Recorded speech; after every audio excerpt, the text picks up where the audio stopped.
Pourquoi y a-t-il une personne enterrée dans le jardin? Quoi?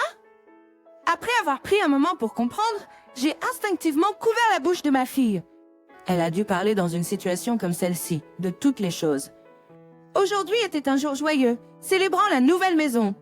Si ma fille disait quelque chose de déplacé et embarrassait Ruby, je n'avais aucune idée de ce qu'elle pourrait lui faire. Les paroles de mon frère résonnèrent dans ma tête. Ruby a un tempérament. Pendant un moment, j'ai cru que tout était fini, mais d'une manière ou d'une autre, j'ai réussi à arranger les choses. Plus tard, nous avons passé un moment agréable et j'ai commencé à me préparer à rentrer chez mes parents. Ma fille était accroupie devant le parterre de fleurs, parlant à quelque chose.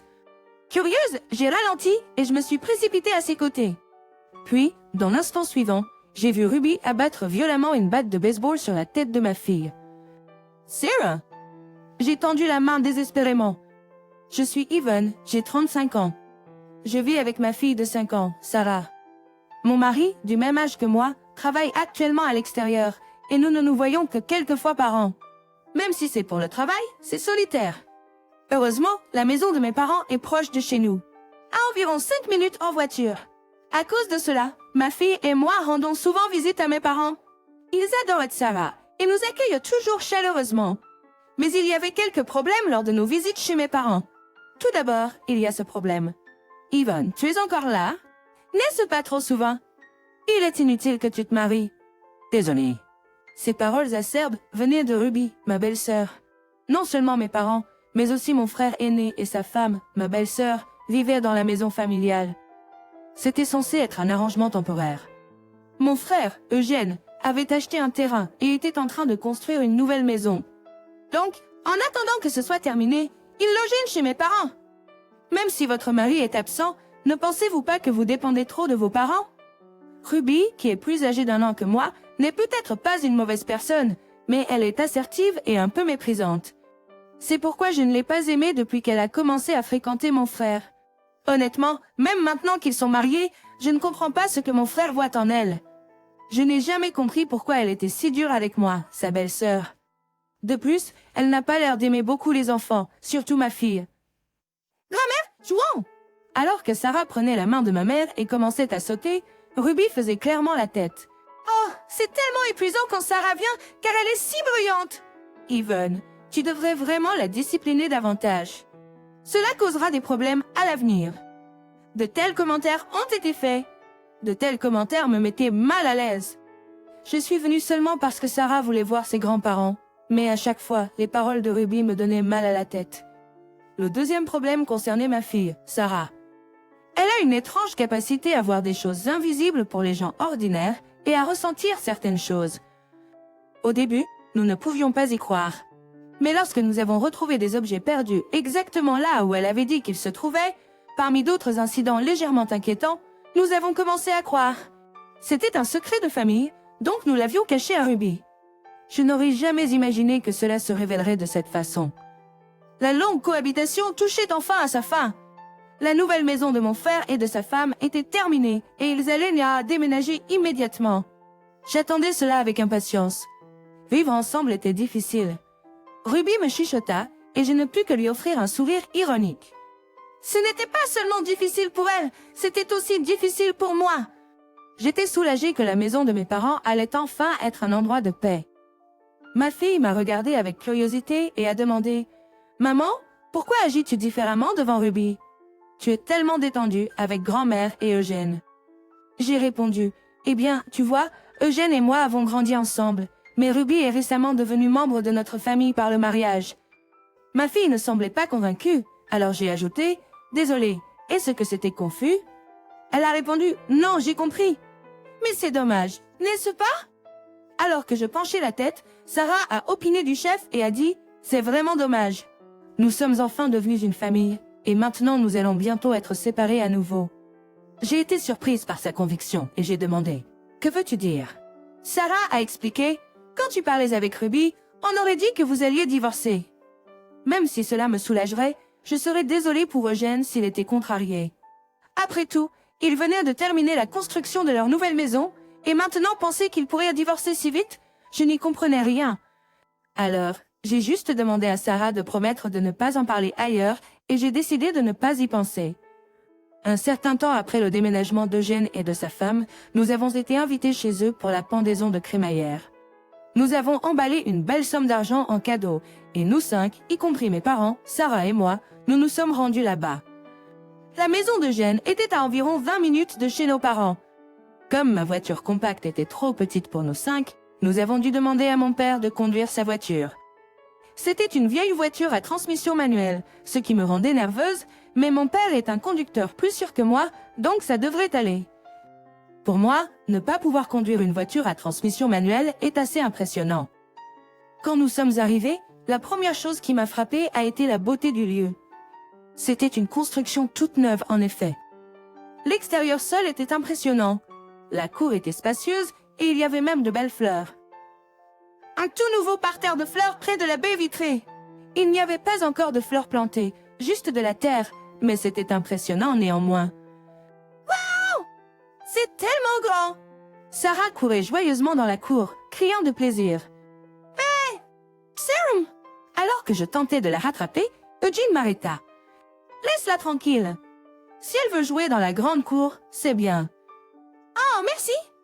Prenant la parole de Jane pour argent comptant, je me suis arrêtée. Je gardais un œil sur Sarah pour m'assurer qu'elle ne s'éloignait pas trop. Tant qu'elle était dans la cour, elle ne se perdrait pas et ne dérangerait personne. Je me suis surpris à penser à quel point ce serait agréable d'avoir une maison. C'est alors que Ruby est venue, nous regardant sévèrement de loin. Hé, Yvonne! Tu devrais surveiller Sarah correctement. Oh! A-t-elle fait quelque chose? Sarah avait couru partout, mais elle n'avait rien heurté ni rien cassé. Je ne me souvenais de rien qui aurait dû causer un problème, mais Ruby était en colère. Est-ce que tu laisses habituellement les enfants courir partout lors d'une pendaison de crémaillère? Tu ne trouves pas ça gênant? Mes excuses. Eugene a dit que c'était bon, alors j'ai suivi. C'est juste que Eugene est trop gentil pour dire quoi que ce soit. Ne le prends pas à cœur. Je ne pouvais pas me permettre de contrarier Ruby davantage. J'avais déjà vu Eugene se faire secouer par les colères de Ruby de nombreuses fois auparavant. Désolée pour ça. Je veillerai à ce qu'elle se comporte. Je suis allée après Sarah, qui venait de passer en trombe. Sarah! La poursuivant, je l'ai trouvée accroupie près du parterre de fleurs. Fixant intensément le parterre de fleurs. Tout ce qui rencontre le regard, c'est de la terre. Aucune fleur n'a encore fleuri. Qu'est-ce qui pourrait être si intéressant? Sarah? Que fais-tu? Quand j'appelle d'en haut, ma fille lève les yeux vers moi et dit « Pourquoi y a-t-il une personne enterrée dans le jardin? » Quoi? Après un moment pour saisir ce qu'elle a dit, j'ai instinctivement couvert la bouche de ma fille. De toutes les choses, elle a dû le dire ici. C'était une pendaison de crémaillère pour mon frère et sa femme. C'est censé être une occasion joyeuse, mais si Sarah dit quelque chose de travers, cela pourrait salir la réputation de Ruby. Et si cela se produit, qui sait ce que Ruby lui ferait? Ruby a un tempérament, les paroles de mon frère me viennent à l'esprit. Il semble que mon frère a entendu, mais heureusement, Ruby est absorbée par la conversation avec maman et n'a pas remarqué. Regarde Sarah. Quelle jolie maison, n'est-elle pas belle? Allons à l'intérieur. Je croise le regard de mon frère. Son visage est un mélange d'émotions, et j'essaie de distraire ma fille pendant que nous bougeons. Bien sûr, ma main reste sur sa bouche, mais sans se soucier de mes efforts. Sarah se dégage le visage de entre mes doigts et dit « Hé maman !» C'est bizarre. Pourquoi n'aidons-nous pas la personne enterrée dans le jardin? Sarah. C'est bon. Je vais demander à Eugene. Sarah s'éloigne et court vers mon frère. Attrapant sa main, elle l'entraîne vers le parterre de fleurs. Voyant l'expression sur le visage de mon frère, qui connaît la force de Sarah, est révélatrice. Sarah, vois-tu quelque chose? Arrivant au parterre de fleurs, Sarah regarde mon frère et penche la tête. Ouais. Eugène, tu ne vois pas? Nous devons les aider rapidement. Il demande de l'aide. Appelle le nom de Ruby. C'était inattendu pour mon frère et moi, et nous nous sommes regardés involontairement. Ruby parle toujours avec maman. Le nom de Ruby? Ouais, juste ici. Mon frère et moi nous approchons du parterre de fleurs. À y regarder de plus près, le sol où Sarah pointe du doigt semble légèrement différent en couleur. Comme si quelqu'un l'avait déjà creusé une fois. Un frisson me parcourt à cette pensée. Que faisons-nous, Eugène? Que sert? Nous ne pouvons pas simplement ignorer ce que dit Sarah. Ce n'est pas que nous devrions l'ignorer parce que ce sont les paroles d'un enfant, mais parce que ce sont les paroles de Sarah que nous ne pouvons pas ignorer. Mon frère revient avec une petite bêche de jardin à l'arrière de la maison. Elle semble insuffisante pour creuser, mais c'est tout ce que nous avons. Quand nous tapotons le sol, il semble anormalement dur, comme si quelque chose avait été fermement tassé pour le cacher. Mon frère peut être effrayé et prudent et ne peut pas mettre beaucoup de force dans la bêche. Impatiente, Sarah lui arrache la bêche des mains. « Allez, Eugène, tu es nul à ça. »« Je vais le faire. »« Sarah, attends. » Je tends la main pour l'arrêter, mais Ruby attrape le poignet de Sarah avant que je puisse agir. Étant venue sans être remarquée, Ruby s'accroupit au niveau de Sarah et sourit largement. « Hé, Sarah, ne touche pas à mon précieux jardin de fleurs. » Soulagée de voir le visage souriant de Ruby, je serre ma fille Sarah contre moi. « C'est vrai, Sarah. Tu ne peux pas toucher les choses sans permission. »« Désolée, Ruby. »« Pas de problème. Mais ne le touche plus. »« Jamais. » Je ressens une étrange intensité venant de Ruby. Je baisse à nouveau la tête vers elle et tente de m'éloigner vers ma mère Yvonne avec Sarah à ma suite. Mais à ce moment-là, Sarah pointe à nouveau le parterre de fleurs et s'écrie « Regarde ! Cette personne observe Ruby là-bas. »« Hey Sarah, tu vas effrayer Ruby avec ce genre de propos. » « Ne dis pas des choses comme ça !» Chaque fois que ma fille dit quelque chose. Avant, les gens qui l'entendaient devenaient pâles et tremblaient. J'imaginais que Ruby devait être terrifiée d'entendre de telles choses à propos de notre toute nouvelle maison. « Désolée Ruby, c'est juste un malentendu de la part de Sarah. » Essayant de me faire pardonner, je regardais le visage de Ruby. Peu importe à quel point je pourrais ne pas aimer Ruby, je me sentais mal de l'avoir effrayée. Je pensais que je devais faire en sorte que mon frère Eugène arrange aussi les choses. Mais quand j'ai vu le visage de Ruby, j'ai retenu mon souffle.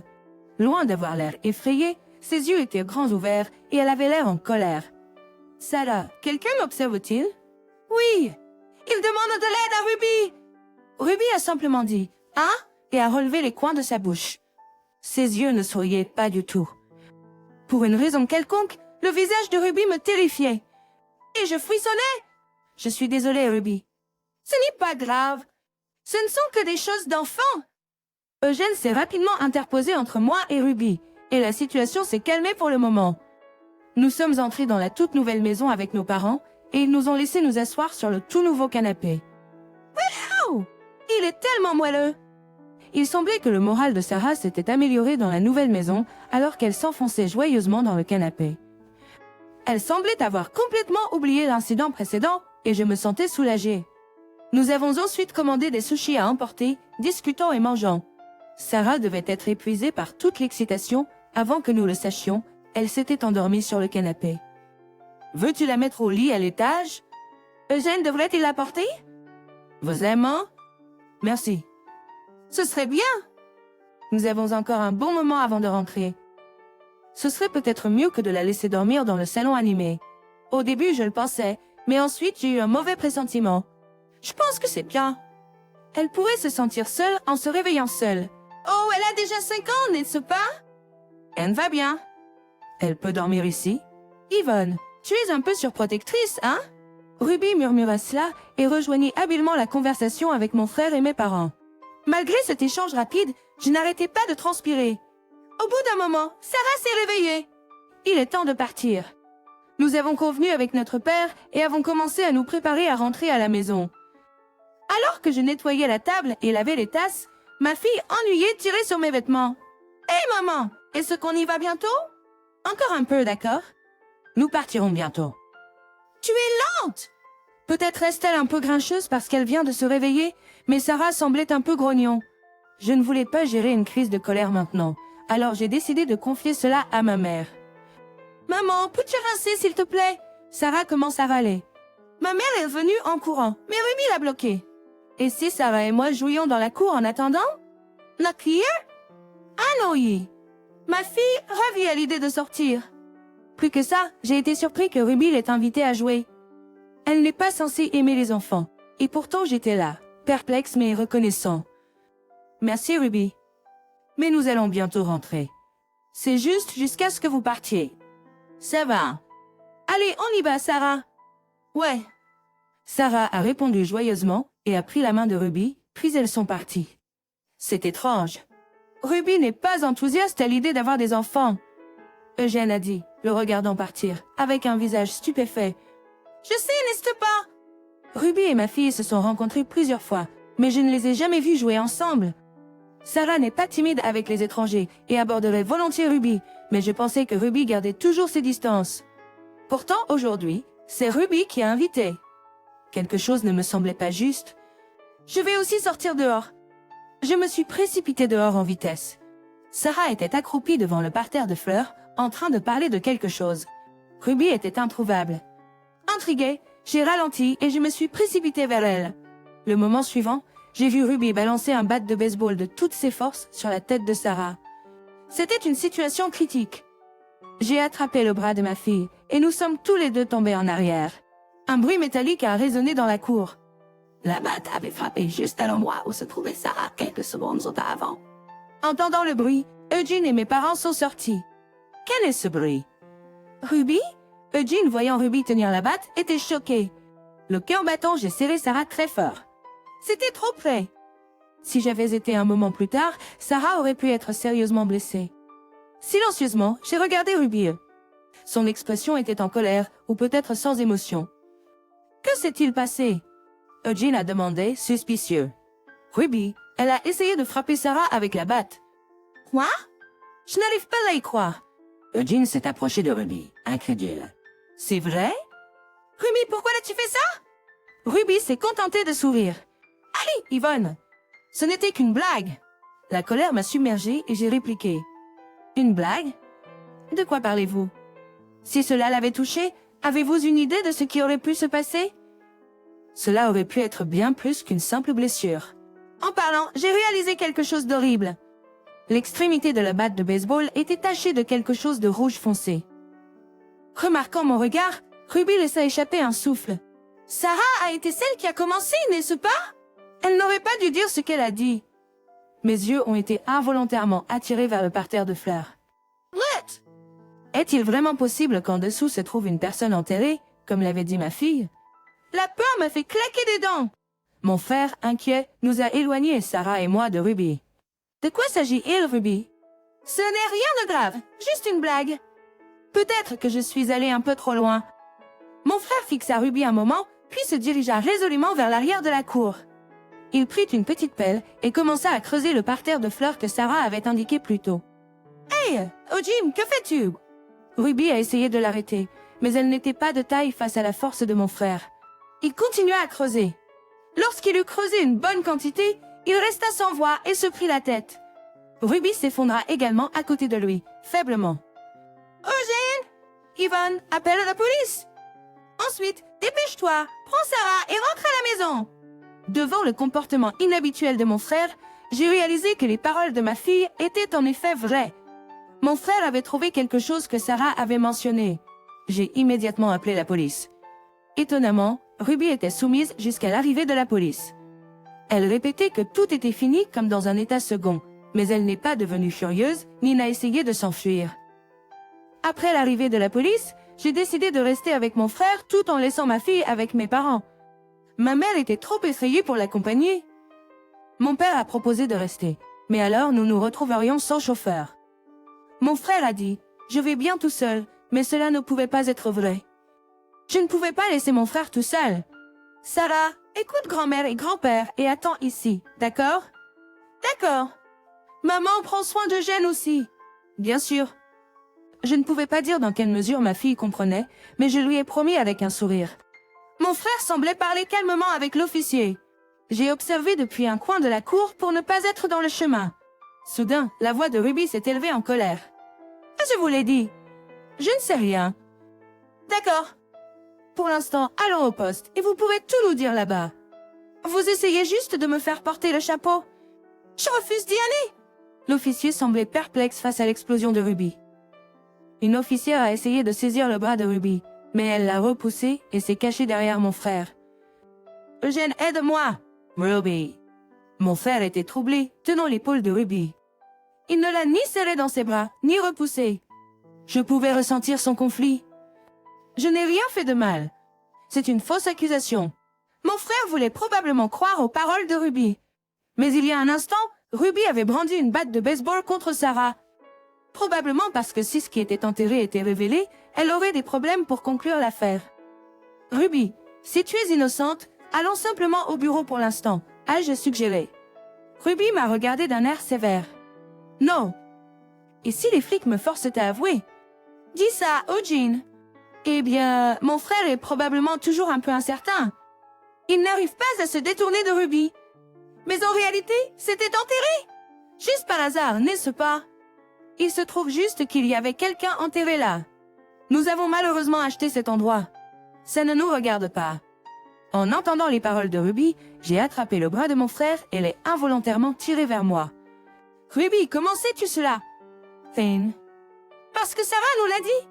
J'ai légèrement secoué la tête. Sarah a seulement dit qu'il y avait une personne là-bas. Elle n'a pas mentionné de genre ou d'âge. La bouche de Ruby s'est ouverte en un petit O, et son visage était devenu pâle. La police ne nous avait pas encore dit ce qui avait été enterré. Donc, la seule personne qui le saurait serait celle qui l'a enterré. Mais juste au moment où je suis sur le point d'être enfin heureux, il a fallu qu'il vienne tout gâcher. Tout ce que je voulais, c'était vivre une vie paisible avec Eugene. Ruby a regardé mon frère en le suppliant. Mon frère, tenant les épaules de Ruby, a secoué la tête avec angoisse. Je suis désolée, mais c'est juste trop à gérer. Mais tu as dit que tu m'aimais. Je suis désolée. Ruby tremblait. C'était si proche. J'étais si près de vivre en tant que femme au foyer élégante dans notre nouvelle maison. Son cri hystérique était effrayant. Ruby a ensuite été emmenée par la police. Tout ce que je pouvais faire, c'était caresser silencieusement le dos de mon frère alors qu'il sanglotait. Plus tard, nous avons reçu un appel choquant de la police. La personne enterrée était le partenaire infidèle de Ruby. Ils avaient été impliqués pendant des années et il avait fourni un soutien financier. Lorsqu'il a appris le prochain mariage de Ruby, il a essayé d'interférer. « Rends-moi tout l'argent que j'ai dépensé pour toi, ou je raconterai tout à ton mari, c'est ce qu'il a menacé. » Dans la panique et ne voulant pas être exposé, Ruby a agi précipitamment. Le parterre de fleurs venait d'être rempli de terre meuble, en faisant un endroit facile pour enterrer quelque chose. Ruby a dû penser qu'il était plus sûr de garder le corps à portée de vue, plutôt que de risquer d'être découvert dans les montagnes. Naturellement, Ruby a été arrêtée. Mon frère a envisagé d'attendre qu'elle se repente, mais finalement, ils ont divorcé. Il ne pouvait pas lui pardonner d'avoir failli nuire à Sarah également. Il a été dévasté pendant un certain temps, mais a lentement commencé à retrouver son ancien moi. Malheureusement, il a décidé de vendre la nouvelle maison, mais il était difficile de la vendre en raison de son histoire. Il ne cessait de remercier sa fille.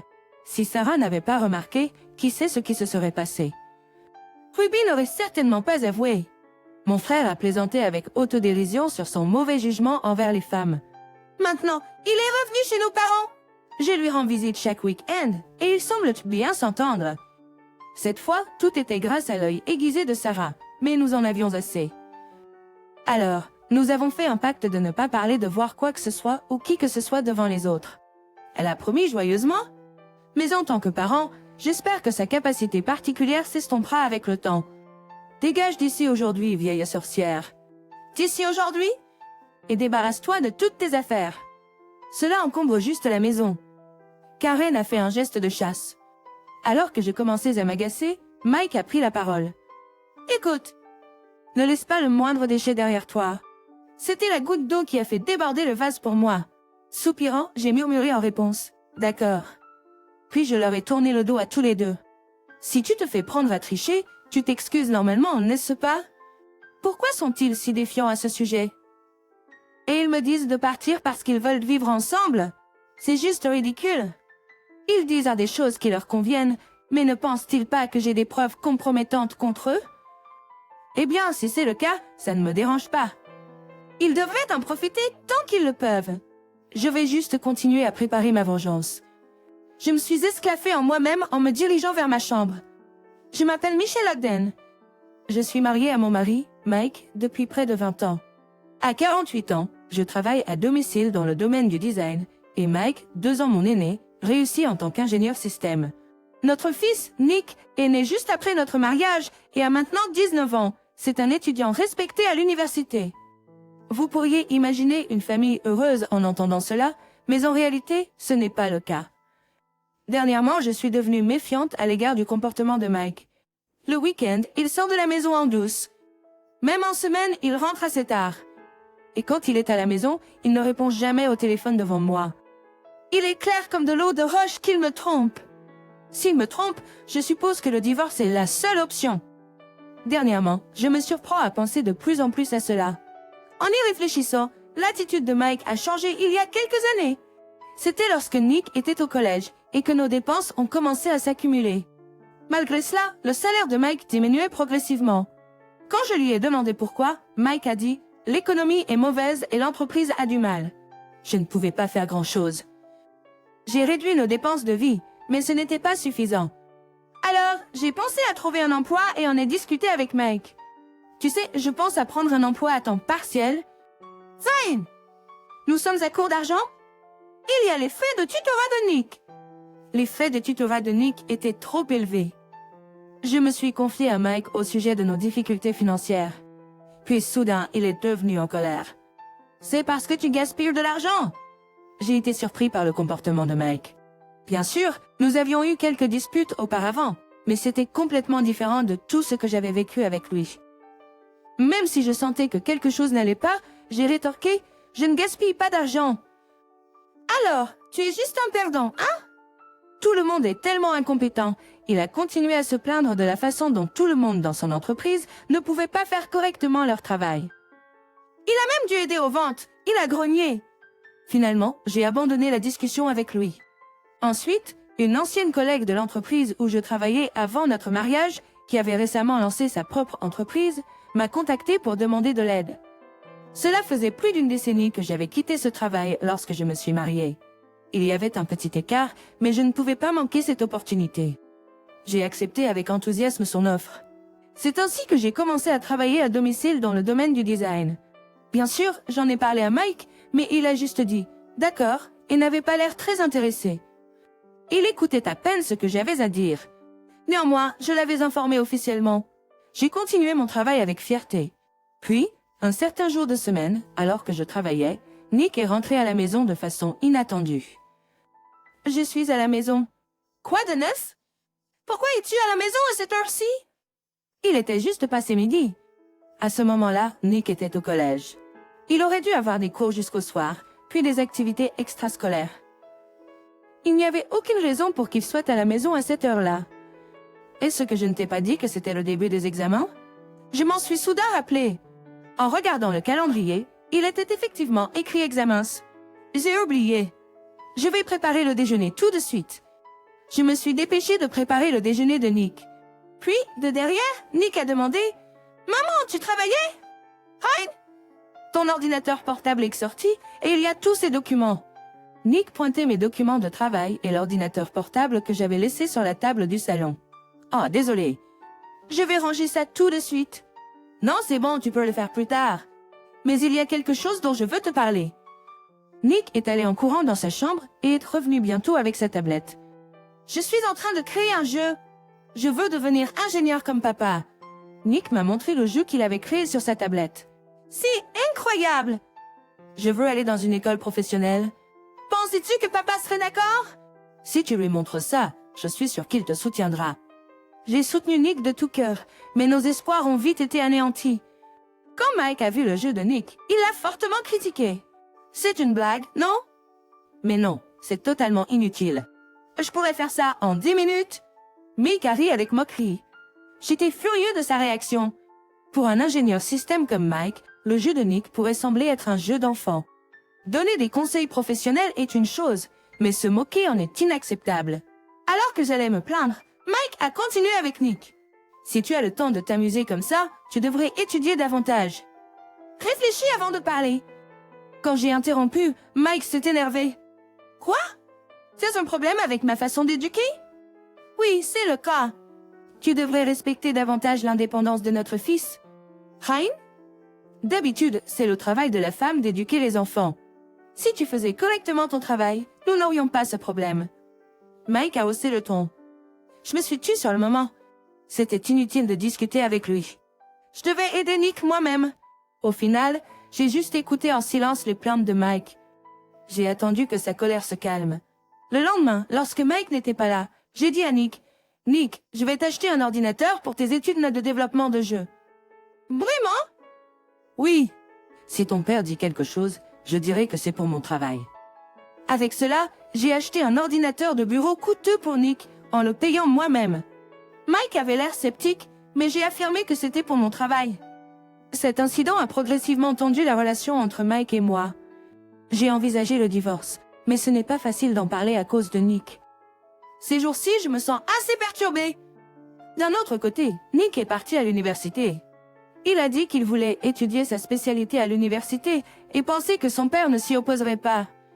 Nick avait grandi pour devenir assez intelligent. Peut-être que je pourrais m'en sortir même si nous divorçons. Alors que je pensais à cela, un jour Nick est rentré de l'université. « Maman, écoute !»« Qu'est-ce qui se passe, Nick ?»« J'ai arrêté mon travail et j'ai levé les yeux !» Le visage de Nick était visiblement pâle. J'étais anxieuse à l'idée de ce qui aurait pu se passer. Finalement, Nick a commencé à parler avec hésitation. J'ai vu papa tromper maman. « La tromperie de papa ?» Lorsque j'ai demandé des éclaircissements, Nick a élaboré. L'histoire de Nick était la suivante. Il se rendait à un cours à l'université plus tôt, mais un ami l'a informé que le cours était annulé. Ils ont donc décidé de traîner en ville. C'est là qu'il a vu Mike se promener bras dessus bras dessous avec une jeune femme. Nick a fait semblant de ne pas remarquer, car ses amis étaient par là, mais il n'a pas pu le supporter et est rentré à la maison. Je suis désolée. Si ce n'était pas pour mes amis, je l'aurais affronté sur le champ. Ça aurait été difficile. J'ai compris la difficulté de Nick. Mettons cela de côté, j'étais déjà au courant de l'infidélité de Mike. En y réfléchissant, Mike agissait bizarrement récemment. Il part tôt le week-end et rentre tard en semaine. Il parle au téléphone en secret quand il est à la maison. Il était impossible de ne pas soupçonner quelque chose. C'est pourquoi j'avais déjà demandé une enquête sur le comportement de Mike. J'avais déjà les résultats. Quand j'ai dit cela à Nick, il avait l'air surpris et m'a demandé « Alors tu étais calme à ce sujet? Allez-vous divorcer ?» Eh bien, les résultats de l'enquête étaient positifs, donc probablement. D'accord. Si c'est ta décision, je ne dirai rien. Cela a facilité les choses. J'avais l'intention de confronter Mike quand il est rentré cette nuit-là, mais il n'est pas revenu. Il a dû se rendre compte que Nick l'avait vu. Mike était finalement revenu le dimanche suivant, amenant une jeune femme inconnue avec lui. Donc c'est la maîtresse. Alors que je pensais, la femme s'est présentée en disant « Bonjour, je suis Karen. Je sors avec Mike. » Son salut insincère m'a rendu furieux. Mike m'a ensuite parlé, disant « Alors, je vais vivre avec Karen. Nous allons divorcer, alors s'il te plaît, pars. » J'ai demandé « Quelle est sa raison ?» Mike a souri et a répondu « Un gars intelligent comme moi mérite une jeune fille, pas une vieille comme toi. » Je ne pouvais pas croire son audace, mais j'ai répondu calmement « Vraiment? C'est exactement ce que je voulais. » J'ai répondu avec sarcasme. Puis Karen, l'air irrité, m'a pointé du doigt et a dit « Une vieille dame comme toi qui se croit tout permis? Tu crois que tu peux vivre seule? Malheureusement pour toi, je travaille, donc je vais bien. Alors, divorçons rapidement. » Karen a sorti un formulaire de divorce de sa poche et l'a jeté à mes pieds en disant « Je vais m'assurer d'obtenir une pension alimentaire de vous deux. » Karen a froncé les sourcils mécontente de mes paroles. Pendant ce temps, Mike souriait, attendant. J'ai signé les papiers de divorce et les ai remis à Mike. À ce moment-là, Karen a dit triomphalement « Sors d'ici aujourd'hui, vieille sorcière. Avant ce soir, et débarrasse-toi de toutes tes affaires. Elles encombrent juste la maison. » Karen a fait un geste pour me chasser. Alors que je devenais en colère, Mike a intervenu en disant « Assure-toi de ne laisser aucun déchet derrière toi. » C'était la goutte d'eau qui a fait déborder le vase. J'ai soupiré et marmonné en réponse « D'accord. » Puis je leur ai tourné le dos à tous les deux. Quand on se fait prendre à tricher, les gens s'excusent normalement, non? Pourquoi sont-ils si défiants et me disent de partir? Parce qu'ils veulent vivre ensemble? C'est juste ridicule. Ils ont toujours dit des choses qui leur conviennent, mais ne pensent-ils pas que je détiens des preuves compromettantes? Eh bien, si c'est comme ça, ça ne me dérange pas. Il ferait entrer mieux d'en profiter pendant qu'ils le peuvent. Je vais continuer à préparer ma vengeance. Souriant, je me suis dirigée vers ma chambre. Avant de faire mes bagages, j'ai appelé le service de débarras. Après avoir organisé pour qu'ils collectent les déchets, j'ai commencé à faire mes bagages. Au bout d'un moment, Nick est rentré à la maison. J'entendais Mike et Nick parler dans le salon. Mais bientôt, ils ont commencé à se disputer. C'est parce que papa a triché. Ne devrais-tu pas d'abord présenter des excuses à maman? Toy Story. Ce n'est pas ton affaire. Après que leur conversation se soit calmée, le silence s'est installé. Jetant un œil dans le salon, je n'ai vu que Nick. Nick, où est ton père? Ils sont partis en voyage ensemble. Ils sont ridicules. Nick a frappé du pied. Je me suis sentie soulagée. Avec Mike parti, je pouvais faire ce que je voulais. C'était maintenant ma chance pour me venger. J'ai souri à Nick et j'ai dit, « Nick, je divorce et je déménage, viendras-tu avec moi ?» Bien sûr. Alors commence à préparer le déménagement. Et aussi, j'ai partagé un plan avec Nick. En l'entendant, il a commencé à emballer volontiers. Bientôt, les gars de la débarrasse sont arrivés. Je les ai conduits à l'intérieur de la maison. Débarrassez-vous de tout dans ces 2 pièces, les meubles et les appareils. Tout? Même les nouveaux trucs? Oui. J'achèterai de nouveau après le déménagement. Je leur ai demandé de se débarrasser des meubles et des appareils dans ma chambre et celle de Nick. Mais pas dans le salon. C'était des biens partagés avec Mike. Je ne voulais pas avoir à faire face à des plaintes pour les avoir jetés sans permission. De toute façon, je leur ai demandé de se débarrasser de mes affaires et de celles que j'avais achetées. Il le regrettera. Plus tard dans la soirée, j'ai quitté la maison. J'ai confié mes affaires à une entreprise de déménagement. Je n'avais pas encore décidé où aller, alors je leur ai demandé de garder mes affaires un moment. Nick et moi avons déménagé dans un hôtel à proximité. Nous avions prévu d'y rester temporairement. Quelques jours plus tard, pendant le petit déjeuner, Mike a appelé. « Allô? Quoi de neuf? »« Comment ça, quoi de neuf? Tu as vraiment jeté les meubles et les appareils électroménagers? » Fine! Bien sûr! C'était ton idée, n'est-ce pas? Comme je lui ai répondu, Mike est soudainement devenu confus, marmonnant quelque chose d'indistinct. Je l'ai réprimandé. Tu as dit de les jeter. Ne te plains pas maintenant. Eh bien, c'est vrai, mais... Il semblait hésitant. Bien sûr, il avait besoin de cette chose. Je savais ce que Mike cherchait et j'avais délibérément dit que tout avait été jeté. Alors que je pensais à cela, Mike a commencé à se prosterner. « Quelle entreprise as-tu utilisée pour te débarrasser de cela? Pourquoi est-ce que ça importe? » Eh bien, je cherche quelque chose. Je me suis esclaffée intérieurement en pensant, comme je le soupçonnais. Ensuite, je lui ai demandé, feignant l'innocence, « Tu cherches quelque chose? Le frigo, la machine à laver et la télé sont tous là, n'est-ce pas? Tes affaires sont intactes. » Non, pas ça, c'est à propos d'un ordinateur. Comme je le pensais, Mike cherchait l'ordinateur que j'ai acheté pour Nick. Je lui ai laissé comprendre. Un ordinateur? Je l'ai acheté pour Nick. C'est aussi le mien, donc j'ai l'intention de m'en débarrasser. Tu ne t'en es pas encore débarrassé? Sa voix a soudainement monté. Pris au piège, j'ai continué. Oui, je pensais que le vendre sur une application de vente serait mieux. S'il te plaît, rends-moi cet ordinateur. Ryan? C'est le mien. Pourquoi devrais-je le rendre? Mike était sans voix. Mais cela ne suffisait pas pour ma vengeance, alors j'ai fait une proposition. Et si on faisait comme ça? Tu m'achètes? L'acheter? Oui, j'avais prévu de le vendre de toute façon, donc je te le vends. La voix de Mike s'est illuminée. D'accord, c'est d'occasion. Donc que dirais-tu de 1 000 $? Quoi? C'est trop bas. Disons 20 000 $. Quoi? C'est une arnaque. Sa voix s'éleva en irritation. Tu n'es pas obligé de l'acheter. Pourquoi veux-tu un ordinateur d'occasion de toute façon? Quand j'ai demandé, Mike a commencé à paniquer. Eh bien, c'est ça le problème. Tu pourrais simplement acheter un nouvel ordinateur, ai-je suggéré. D'accord, je paierai 20 000 $ pour ça. Vends-le-moi. Ravi à l'intérieur, j'ai informé Mike que nous avions un accord. Plus tard, Mike a insisté pour recevoir immédiatement l'ordinateur, mais je l'avais laissé au déménageur. Alors, je lui ai dit qu'il devrait attendre que je m'installe dans mon nouveau lieu. Malgré ses plaintes, Mike a finalement accepté à contre-cœur. Quelques jours plus tard, j'ai enfin trouvé un nouveau lieu. Avec l'aide de Nick, j'ai déménagé dans ma nouvelle maison. Juste après cela, Mike a transféré le paiement pour l'ordinateur. J'ai remis l'argent à Nick. Nick, utilise cet argent pour commencer à vivre seul, ai-je dit, y voyant une opportunité parfaite. Nick a commencé à vivre seul dans un appartement près de son université. J'ai finalement envoyé l'ordinateur à la maison de Mike, mais j'ai retiré le disque externe avant. Ensuite, J'ai envoyé ce disque à la société de Mike, avec une lettre à son patron. Peu de temps après, j'ai reçu un appel du patron de Mike. Et on m'a demandé de visiter sa société un jour précis. Dans la société de Mike, j'ai annoncé mon nom à la réception et j'ai attendu.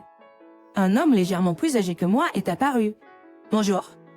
Je suis Smith, le chef de service. Êtes-vous Madame Ogden, celle qui a envoyé la lettre? Oui, merci pour votre temps. Veuillez venir dans mon bureau, dit-il en montrant le chemin. Nous sommes arrivés à son bureau, où un Mike au visage sombre était assis sur un canapé. Michelle, pourquoi es-tu ici? S'exclama Mike en se levant soudainement. Je suis ici pour me venger, dis-je en souriant, alors que Mike devenait pâle. Monsieur Smith intervint alors. Commençons notre discussion, proposa-t-il, changeant l'expression de Mike. Mike s'assit, transpirant, pendant que Monsieur Smith plaçait le disque externe que j'avais envoyé sur la table. Tout d'abord, j'aimerais vous demander, Monsieur Ogden, de quoi s'agit-il? Demande Monsieur Smith, plaçant le disque externe de l'ordinateur sur la table. C'était celui que je lui avais envoyé. Pendant ce temps, Mike détourna rapidement le regard. Je ne sais pas de quoi il s'agit. Mais ceci a été envoyé par votre ex-femme. De plus, il contient les données de nos clients de l'entreprise. Monsieur Smith lança un regard sévère à Mike. Mike commença à bafouiller une excuse. Cela a dû être mélangé par accident. Notre entreprise interdit strictement de prendre des données clients hors du site. C'est une erreur. Mike devrait simplement dire la vérité. Je riais intérieurement. C'était un peu avant que Mike et moi divorcions. Il avait agi étrangement. Un jour, quand je suis rentrée des courses, Mike était assis inexplicablement devant l'ordinateur de Nick. Dans le salon. Bien sûr, le prétexte était que je l'utilisais. Mais il n'y avait aucune raison pour que Mike l'utilise, puisqu'il avait son propre ordinateur dans sa chambre. Intrigué, je l'ai secrètement observé. Il a fait quelque chose dessus puis il l'a éteint. J'ai fait semblant de ne pas remarquer et j'ai vérifié le contenu de l'ordinateur le lendemain après-midi. Il y avait des fichiers de données inconnues écrits sur le disque externe. En regardant à l'intérieur, c'était une sorte de base de données. J'ai eu soudainement une réalisation. Mike a emmené des données de l'entreprise à la maison. Utiliser l'ordinateur de quelqu'un d'autre comme cachette? Quelle bassesse! Je pensais. Peu de temps après, nous avons divorcé. Et j'ai emporté l'ordinateur avec moi. Mike ne s'attendait pas à ce que je m'en débarrasse. Peut-être pensait-il que je le laisserais derrière puisque Nick l'utilisait. Quoi qu'il en soit, Mike doit le regretter maintenant. En le regardant, il semblait sur le point de pleurer. Que se passe-t-il? Parle clairement. Je suis désolée. Mike a finalement avoué sa culpabilité. Ensuite, Monsieur Smith a sévèrement réprimandé Mike. Puis Monsieur Smith a dit « Prendre des données de l'entreprise est un crime de vol ou une violation de la loi sur la prévention de la concurrence déloyale. » Quoi? Pas possible! Je vais porter plainte. Dès que Monsieur Smith a dit cela, Mike s'est mis à pleurer. Il s'est excusé auprès de Monsieur Smith. Je suis tellement désolé. S'il vous plaît, pardonnez-moi. Pas question. Vous devrez assumer à la fois des responsabilités criminelles et civiles. Mais oh non! Mike s'est effondré en larmes. En regardant Mike s'effondrer en larmes, je ne pouvais m'empêcher de rire intérieurement. C'est ce que vous obtenez pour faire des choses étranges. Bien fait. Je pensais à me venger de l'infidélité quand soudain il y a eu un coup à la porte. Puis une voix de femme. Avez-vous appelé Monsieur Smith? Ah oui, Anthea. J'ai reconnu cette voix. Pendant que je pensais, la porte s'est ouverte. Excusez-moi.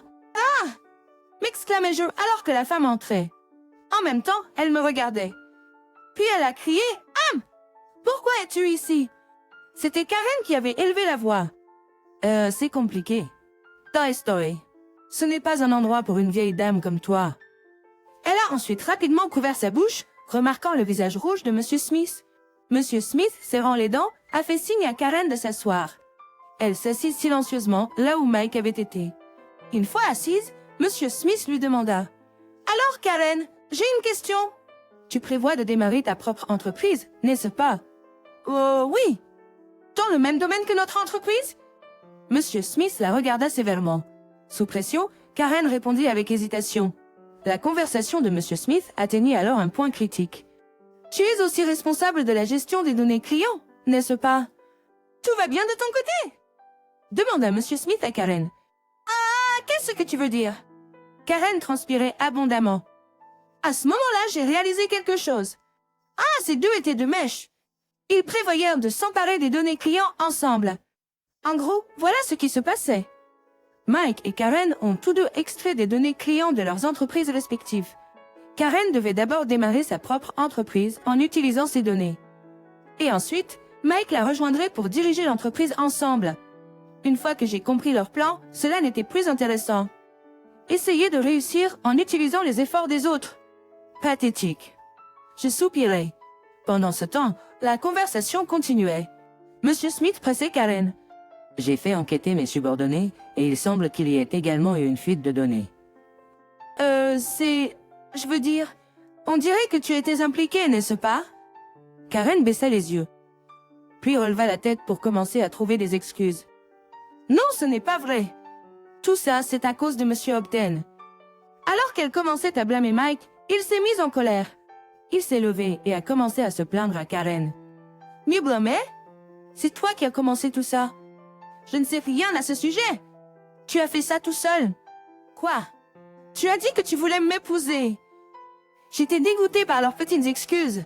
J'ai sorti un document de mon sac, l'ai placé sur la table et me suis adressé à Mike et Karen qui se chamaillaient. C'est le résultat de votre enquête sur l'affaire. D'ailleurs, votre petit ami ici a un autre petit ami. Mike a attrapé précipitamment le document sur la table qui comprenait une photo de Karen tenant la main d'un autre homme. Karen! De quoi s'agit-il? Ce n'est pas ton affaire. Story! Tu m'as trompé. Mike a élevé la voix. Je ne pouvais m'empêcher de commenter leur scène laide. Les hommes plus jeunes sont évidemment meilleurs que des vieux comme toi. Mike est soudainement devenu silencieux, se rappelant peut-être ce qu'il m'avait dit plus tôt. Bon, de toute façon, vous devrez tous les deux assumer la responsabilité, a interjeté Monsieur Smith. Attends une minute. C'est un crime. Gardez vos excuses pour le commissariat. Avec les paroles sévères de Monsieur Smith, Karen était restée sans voix. Par la suite, l'entreprise a porté plainte contre Mike et Karen. Ils ont bientôt été arrêtés pour vol et d'autres chefs d'accusation. De plus, la société a intenté un procès civil pour dommages contre eux. Naturellement, le projet de Karen de démarrer sa propre entreprise a été ruiné. Apparemment, son petit ami l'a également quitté. Maintenant, tous deux accusés de vol et de violation de la loi sur la prévention de la concurrence déloyale, ils passent leur temps à donner des excuses au tribunal. Mais je doute que leurs excuses tiennent. L'issue du procès sera intéressante à suivre. Même s'ils se retrouvent avec une amende, je doute qu'ils puissent m'en la payer. Je suis contente d'avoir reçu mon allocation avant que tout cela n'arrive. Pendant ce temps, j'apprécie de vivre seule. Mon travail de design se passe bien et mes revenus sont stables. Il semble que Nick est maintenant une petite amie et j'attends avec impatience de nombreuses choses excitantes. Peut-être aurai-je bientôt des petits-enfants qui feront du bruit, mais pour l'instant, j'apprécie la vie tranquille.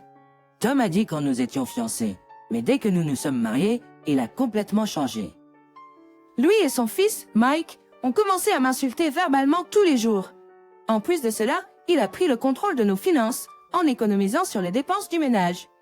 Il se plaignait de chaque repas que je cuisinais, même s'il me demandait de les faire. Fatiguée, j'ai demandé le divorce à Tom et j'ai quitté la maison. Puis un jour, j'ai croisé Mike par hasard. « Hey!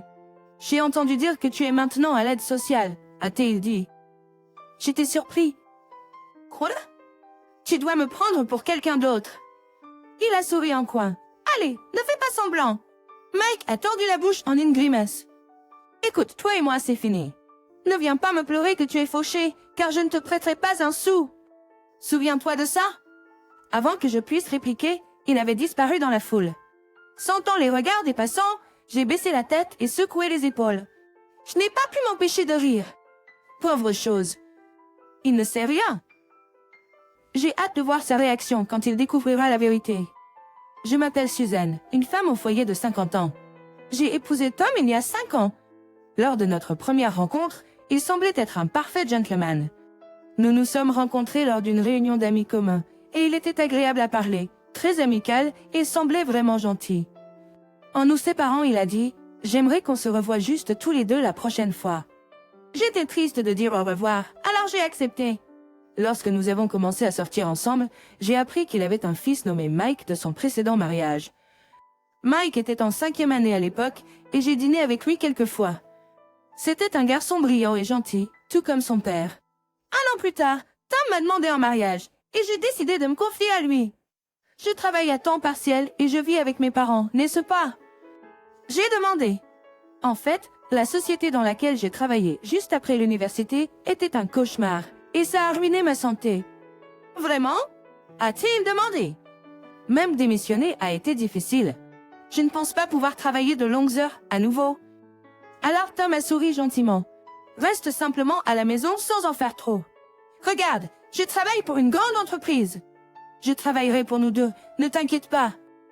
Réconforté par ses paroles, j'ai accepté sa proposition. Je pensais vraiment avoir trouvé un homme bien, et j'attendais avec impatience une vie conjugale heureuse. Je ne savais pas que, en moins de 6 mois, j'allais faire face à un désespoir total. Alors que nous nous habituions à vivre en tant que famille de 3, le comportement de Tom et de Mike a pris un tournant radical. Ils ont commencé à critiquer et à se moquer de tout ce que je disais ou faisais. Maman est à nouveau alitée. Et mon déjeuner? Un matin, Mike est venu dans ma chambre, fronçant les sourcils de mécontentement. J'étais tombée malade après avoir participé à un événement communautaire dans une église locale la veille. C'était une journée anormalement chaude et je ne me sentais pas bien, alors j'avais demandé de l'aide à Tom. Mais il a refusé avec un air agacé. Ça doit être bien d'être une mère au foyer. Tu peux te la couler douce toute l'année. C'est mon rare jour de congé, laisse-moi me reposer. Je comprends. M'obliger à y aller a résulté en une incapacité à me lever le lendemain matin. Je suis désolée, Mike. Je n'ai pas pu préparer ton déjeuner, alors s'il te plaît, achète quelque chose chez Walmart. En lui remettant l'argent, Mike a marmonné mécontent. Maman, tu pourrais au moins préparer un déjeuner décent? Tu prends toujours des raccourcis avec des plats surgelés ou des restes du dîner. Ces paroles m'ont profondément blessée. Ne blâme pas ta mère, Mike. Tom a ajouté en passant dans le couloir avec un demi-sourire. Avec l'effort qu'elle économise sur le déjeuner, je parie que le dîner sera extravagant. Ah, c'est vrai. Dois-je m'attendre à quelque chose de chic comme du rôti de bœuf, ou peut-être du crabe et des œufs de saumon directement expédiés du Maine? J'y hâte. En tant que femme au foyer à plein temps, tu as sûrement beaucoup de temps à consacrer au dîner, n'est-ce pas? Tu ne fais pas la sieste tout l'après-midi, j'espère. Et assure-toi de faire le ménage à fond, pas de fainéantise. Tous les deux ont ri de mon état épuisé, ont lancé leurs répliques déraisonnables et sont partis. Il est impossible que je puisse préparer un repas aussi luxueux. Allongé dans mon lit, j'ai fixé le plafond et laissé échapper un soupir profond. La raison est simple, Tom est incroyablement avare. Malgré le fait d'être chef de service dans une grande entreprise et de gagner un salaire substantiel, l'argent de poche qu'il me donne est ridiculement maigre. C'est mon salaire, alors pourquoi devrais-je laisser ma femme le gérer? C'est ce qu'il a argumenté après notre mariage. Je ne lui ai pas opposé de résistance, me pliant silencieusement. Oh, je croyais que tant que les finances du ménage étaient bien gérées, peu importait qui était aux commandes. Puis, Tom a commencé à dépenser de l'argent de manière irresponsable. C'est nécessaire pour le travail, disait-il. Boire en société est une dépense professionnelle. C'est essentiel. Alors qu'il dépense sans compter pour des vêtements et des montres chères pour lui-même, il fait des histoires même si je dépense $1 pour une collation. Insistant sur le fait qu'une femme au foyer n'a pas besoin d'argent de poche, je dois rendre des comptes à Tom et obtenir la permission pour chaque dépense, que ce soit une visite au salon ou l'achat de vêtements. Un seul jean devrait suffire, non? Dirait-il. Tu en achètes un autre? Je répondrai. J'ai besoin d'un chaud pour l'hiver. D'accord, mais achète le bon marché. Et je veux me faire couper les cheveux. Puis-je aller au salon tous les 2 mois pour entretenir ma coiffure? Hein? À quoi bon te pomponner? Garde tes longs cheveux comme ils sont, alors tu n'auras besoin d'une coupe que tous les 6 mois. Je ne le permettrai pas. Donc, je n'ai le droit d'acheter que du maquillage bon marché dans les magasins à $1. Même quand je plaide pour passer à de meilleurs produits parce que ma peau devient rugueuse, il n'écoute pas. De plus, le budget du ménage qu'il me donne est à peine suffisant pour couvrir les dépenses de base. Le budget qu'il me donne représente 1/3 de la moyenne. Pas étonnant que notre alimentation soit déséquilibrée. Quand je me suis plaint, Tom a simplement haussé les épaules. Ils ont réussi avec cette somme dans cette émission de télévision sur le budget. Mais la famille de cette dame possédait une ferme et elle obtenait des légumes et du riz d'œuf. C'est impossible avec le coût de la vie élevé ici. Gérer cela, c'est ton travail, n'est-ce pas? J'étais frustrée non seulement par son radinerie avec le budget du ménage, mais aussi par son attitude envers la contribution aux funérailles de mon père. Lorsque mon père, qui était malade, est décédé, Tom a clairement montré sa réticence. Nous n'avons pas besoin de faire une contribution aux funérailles, n'est-ce pas? Toute personne assistant aux funérailles, en dehors de la famille immédiate, fait une contribution. Alors, utilise tes économies. Je ne suis pas impliquée. Il m'a dit cela, les larmes aux yeux et se préparant pour les funérailles dans mes vêtements du matin. Son manque total de considération pour moi m'a rendu furieux. Je n'ai pas l'intention de demander ta contribution, donc ne t'inquiète pas. Bien! Mais attends, est-ce que Mike et moi devons vraiment y aller? Cela va gâcher notre long week-end. Quelle corvée! Vraiment, papa? J'avais prévu de jouer à un nouveau jeu vidéo. Bien qu'il se plaignait, je n'ai jamais douté qu'il viendrait. Cependant, lorsque Tom et Mike sont enfin arrivés en retard, ils n'ont pas salué ma mère ni mes proches. Ma mère, épuisée, n'avait pas l'énergie pour les critiquer, mais mes proches étaient furieux. À quoi pense Tom? C'est trop dur pour les funérailles de son beau-père. Et Mike, après avoir reçu autant de cadeaux et d'argent de ton père, je me suis excusée profusément à mes proches, sentant mon affection pour eux se refroidir rapidement. Tom, dans ses costumes élégants, et Mike, fréquentant une prestigieuse université privée, étaient impopulaires dans le quartier en tant que duo père-fils séduisant. Mais à la maison, ils ne faisaient que cracher des insultes verbales sur moi. Au lieu de rentrer directement à la maison après le travail ou l'école, ils se promenaient, revenant avec l'odeur du rouge à lèvres et du parfum. Pendant qu'ils faisaient ce qu'ils voulaient, ils me traitaient comme une servante, exigeant des repas luxueux malgré le maigre budget alimentaire. Récemment, lorsque je servais des plats à base de poulet ou de porc, Mike et Tom me regardaient avec mépris et s'emportaient. Ne voulez-vous pas servir un beau repas à un mari qui a travaillé toute la journée? Si je tombe malade en mangeant cette nourriture de pauvre, comment allez-vous assumer la responsabilité? Vous considérez vous-même comme une mère? Je peux préparer des plats savoureux, même avec du poulet ou du porc. Et si vous êtes pointilleux sur la consommation de légumes et de poissons, vous finirez par ruiner votre santé. Nous disons que nous le mangerions s'il s'agissait de fruits de mer haut de gamme. Arrêtez de jacasser si vous ne pouvez pas nous satisfaire avec votre cuisine. Je n'ai pas besoin de tes leçons. Ils avaient l'habitude de manger malgré leurs plaintes, mais récemment ils ont commencé à laisser la nourriture intacte.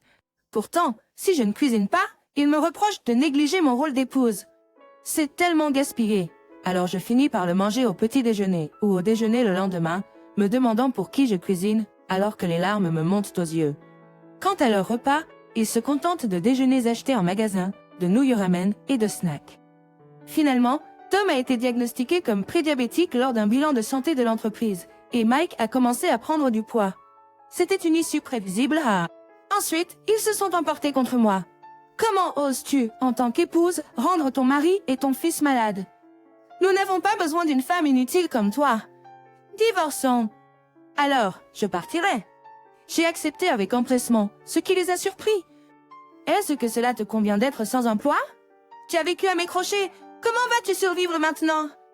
Ne t'inquiète pas pour moi. Je signerai les papiers du divorce plus tard et te les enverrai. Laisse mes affaires jusqu'à ce que les déménageurs viennent les chercher. Personne ne prendra tes vieilleries. Tom a ricané. Ah, tu regretteras d'avoir laissé un gars beau et bien rémunéré comme moi.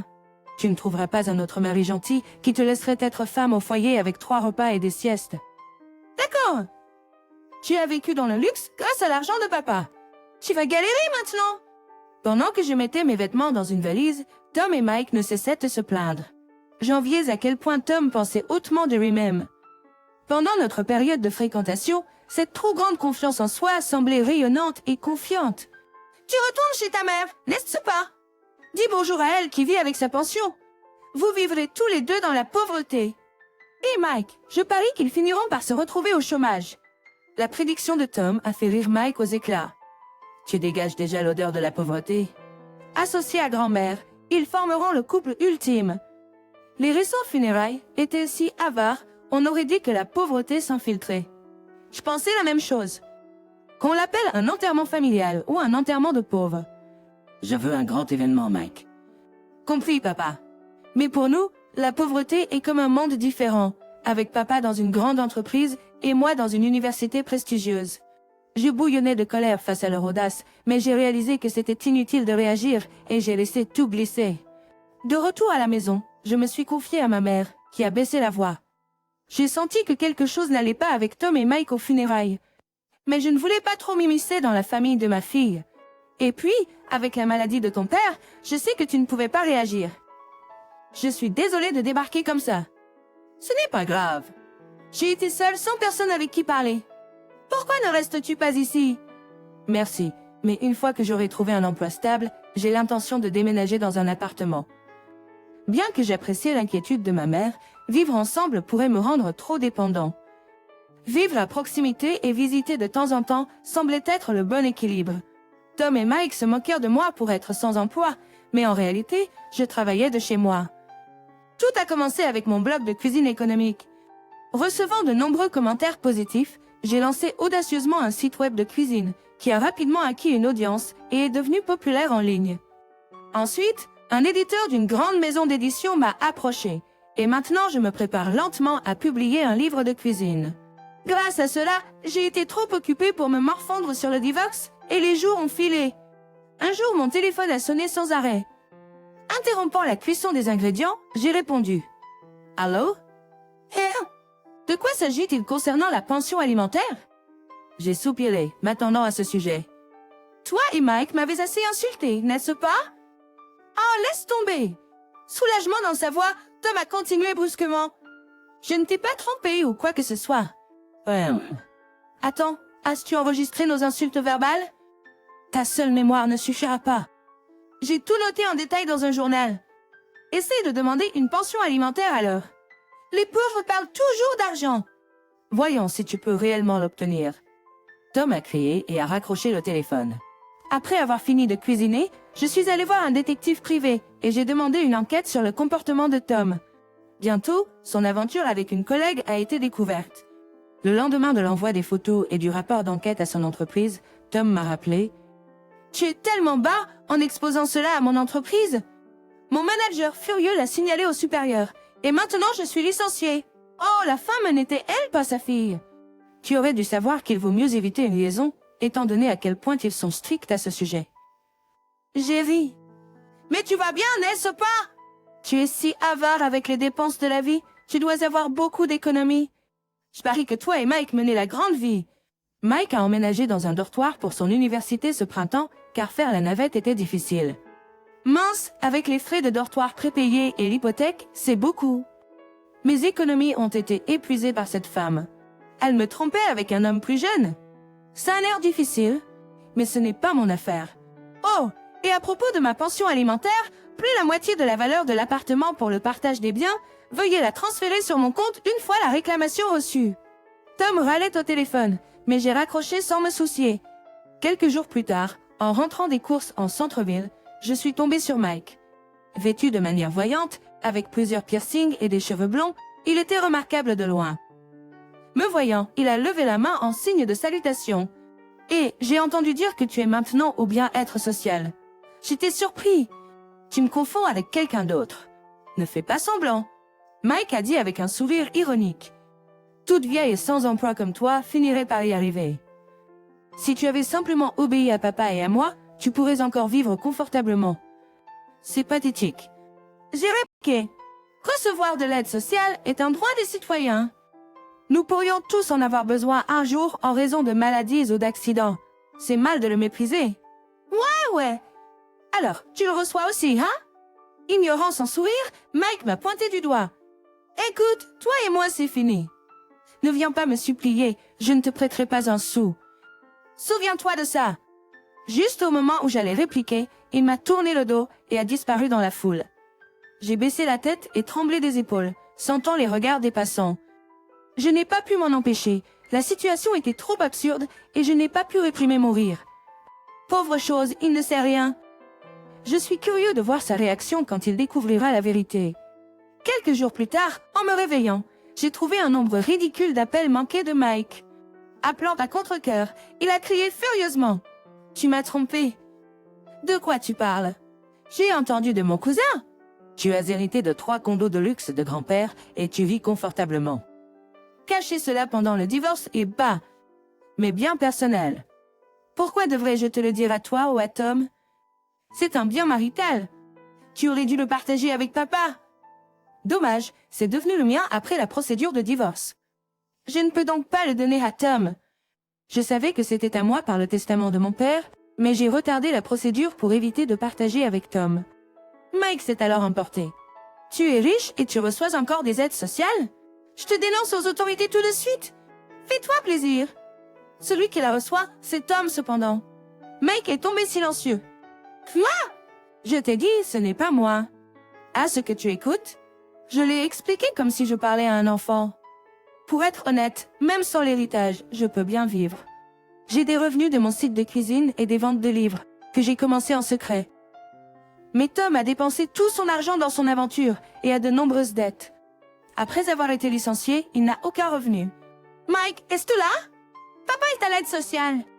Pas possible! J'ai éloigné le téléphone de mon oreille alors que Mike hurlait. Attendant qu'il se calme, j'ai poursuivi la conversation. Tu n'as vraiment pas entendu, n'est-ce pas? Tom est trop fier pour le dire à son fils. Un parent à qui Tom a demandé de l'argent m'a dit qu'il a été expulsé pour ne pas avoir payé son loyer, et maintenant il est au chômage, retranché dans un appartement délabré. Si tu es inquiet, pourquoi ne pas lui tendre la main? Pendant un moment, il y a eu un silence à l'autre bout du fil. Après quelques minutes, Mike a parlé avec ressentiment. Tu es insensible. Après tout ce que papa a fait pour toi, tu ne ressens aucune gratitude. Tu as de l'argent, tu devrais lui en donner. Pourquoi devrais-je? Depuis que nous nous sommes mariés, ce n'est que désagréable. Je ne me sens pas redevable envers lui. J'ai répondu froidement. Si tu es si préoccupé, pourquoi ne lui prêtes-tu pas de l'argent? Tu as un travail. Ah, je n'ai pas d'économie. L'argent de mon travail, eh bien, il sert à traîner avec des amis. Le ton de Mike a vacillé, et j'ai souri. Tu as fait la fête de manière assez somptueuse. En tant qu'étudiant, tu ne devrais pas emprunter de l'argent pour aller en boîte de nuit. Comment as-tu su ça? Je t'ai vu de l'autre côté de la rue l'autre jour, juste après notre séparation. Tu as rencontré une hôtesse de club et tu es entré dans un magasin de luxe. De plus, j'ai trouvé une carte de membre de club à la maison. Et utiliser ma carte de crédit sans permission est hors de question. Mike a balbutié, tremblant. C'est injuste. Tu as hérité de tous ces appartements de luxe de grand-père et papa, et moi, je n'ai rien eu. C'est de la discrimination. D'accord, d'accord. La facture de la carte de crédit arrivera bientôt. Assure-toi de la payer. L'appel s'est terminé avant que j'ai fini de parler. J'ai soupiré et j'ai raccroché aussi. Je pensais que c'était fini, mais quelques mois plus tard, Tom et Mike ont débarqué à l'improviste chez mes parents. Lorsque la sonnette a retenti de manière persistante, j'ai répondu à l'interphone pour les trouver là. Pensant qu'ils étaient bois et venus emprunter de l'argent, je les ai laissés entrer dans la maison pour éviter de faire un scandale à l'extérieur.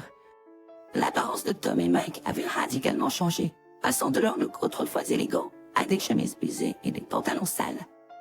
Leur regard manquait de vitalité et ils avaient l'air épuisés. Pourtant, ils avaient encore l'énergie d'être sarcastiques. En entrant dans le salon, Tom a regardé autour de lui et a ricané. Même vieille maison délabrée.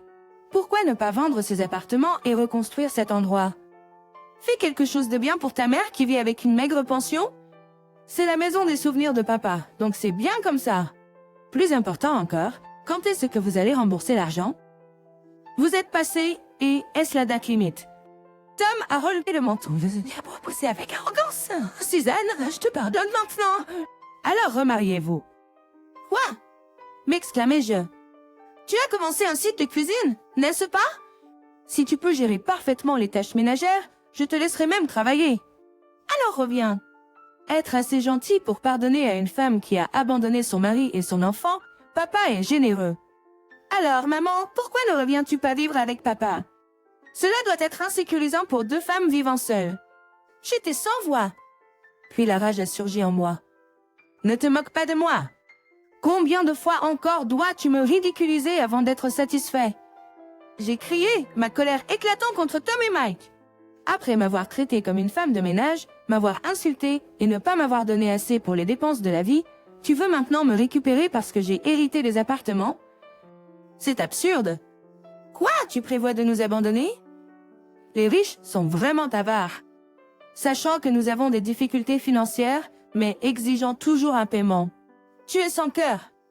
Tu étais pauvre il n'y a pas si longtemps, ne te la raconte pas trop. » Alors que nous nous disputions, ma mère est rentrée des courses. Immédiatement, Tom et Mike ont commencé à la couvrir de louanges.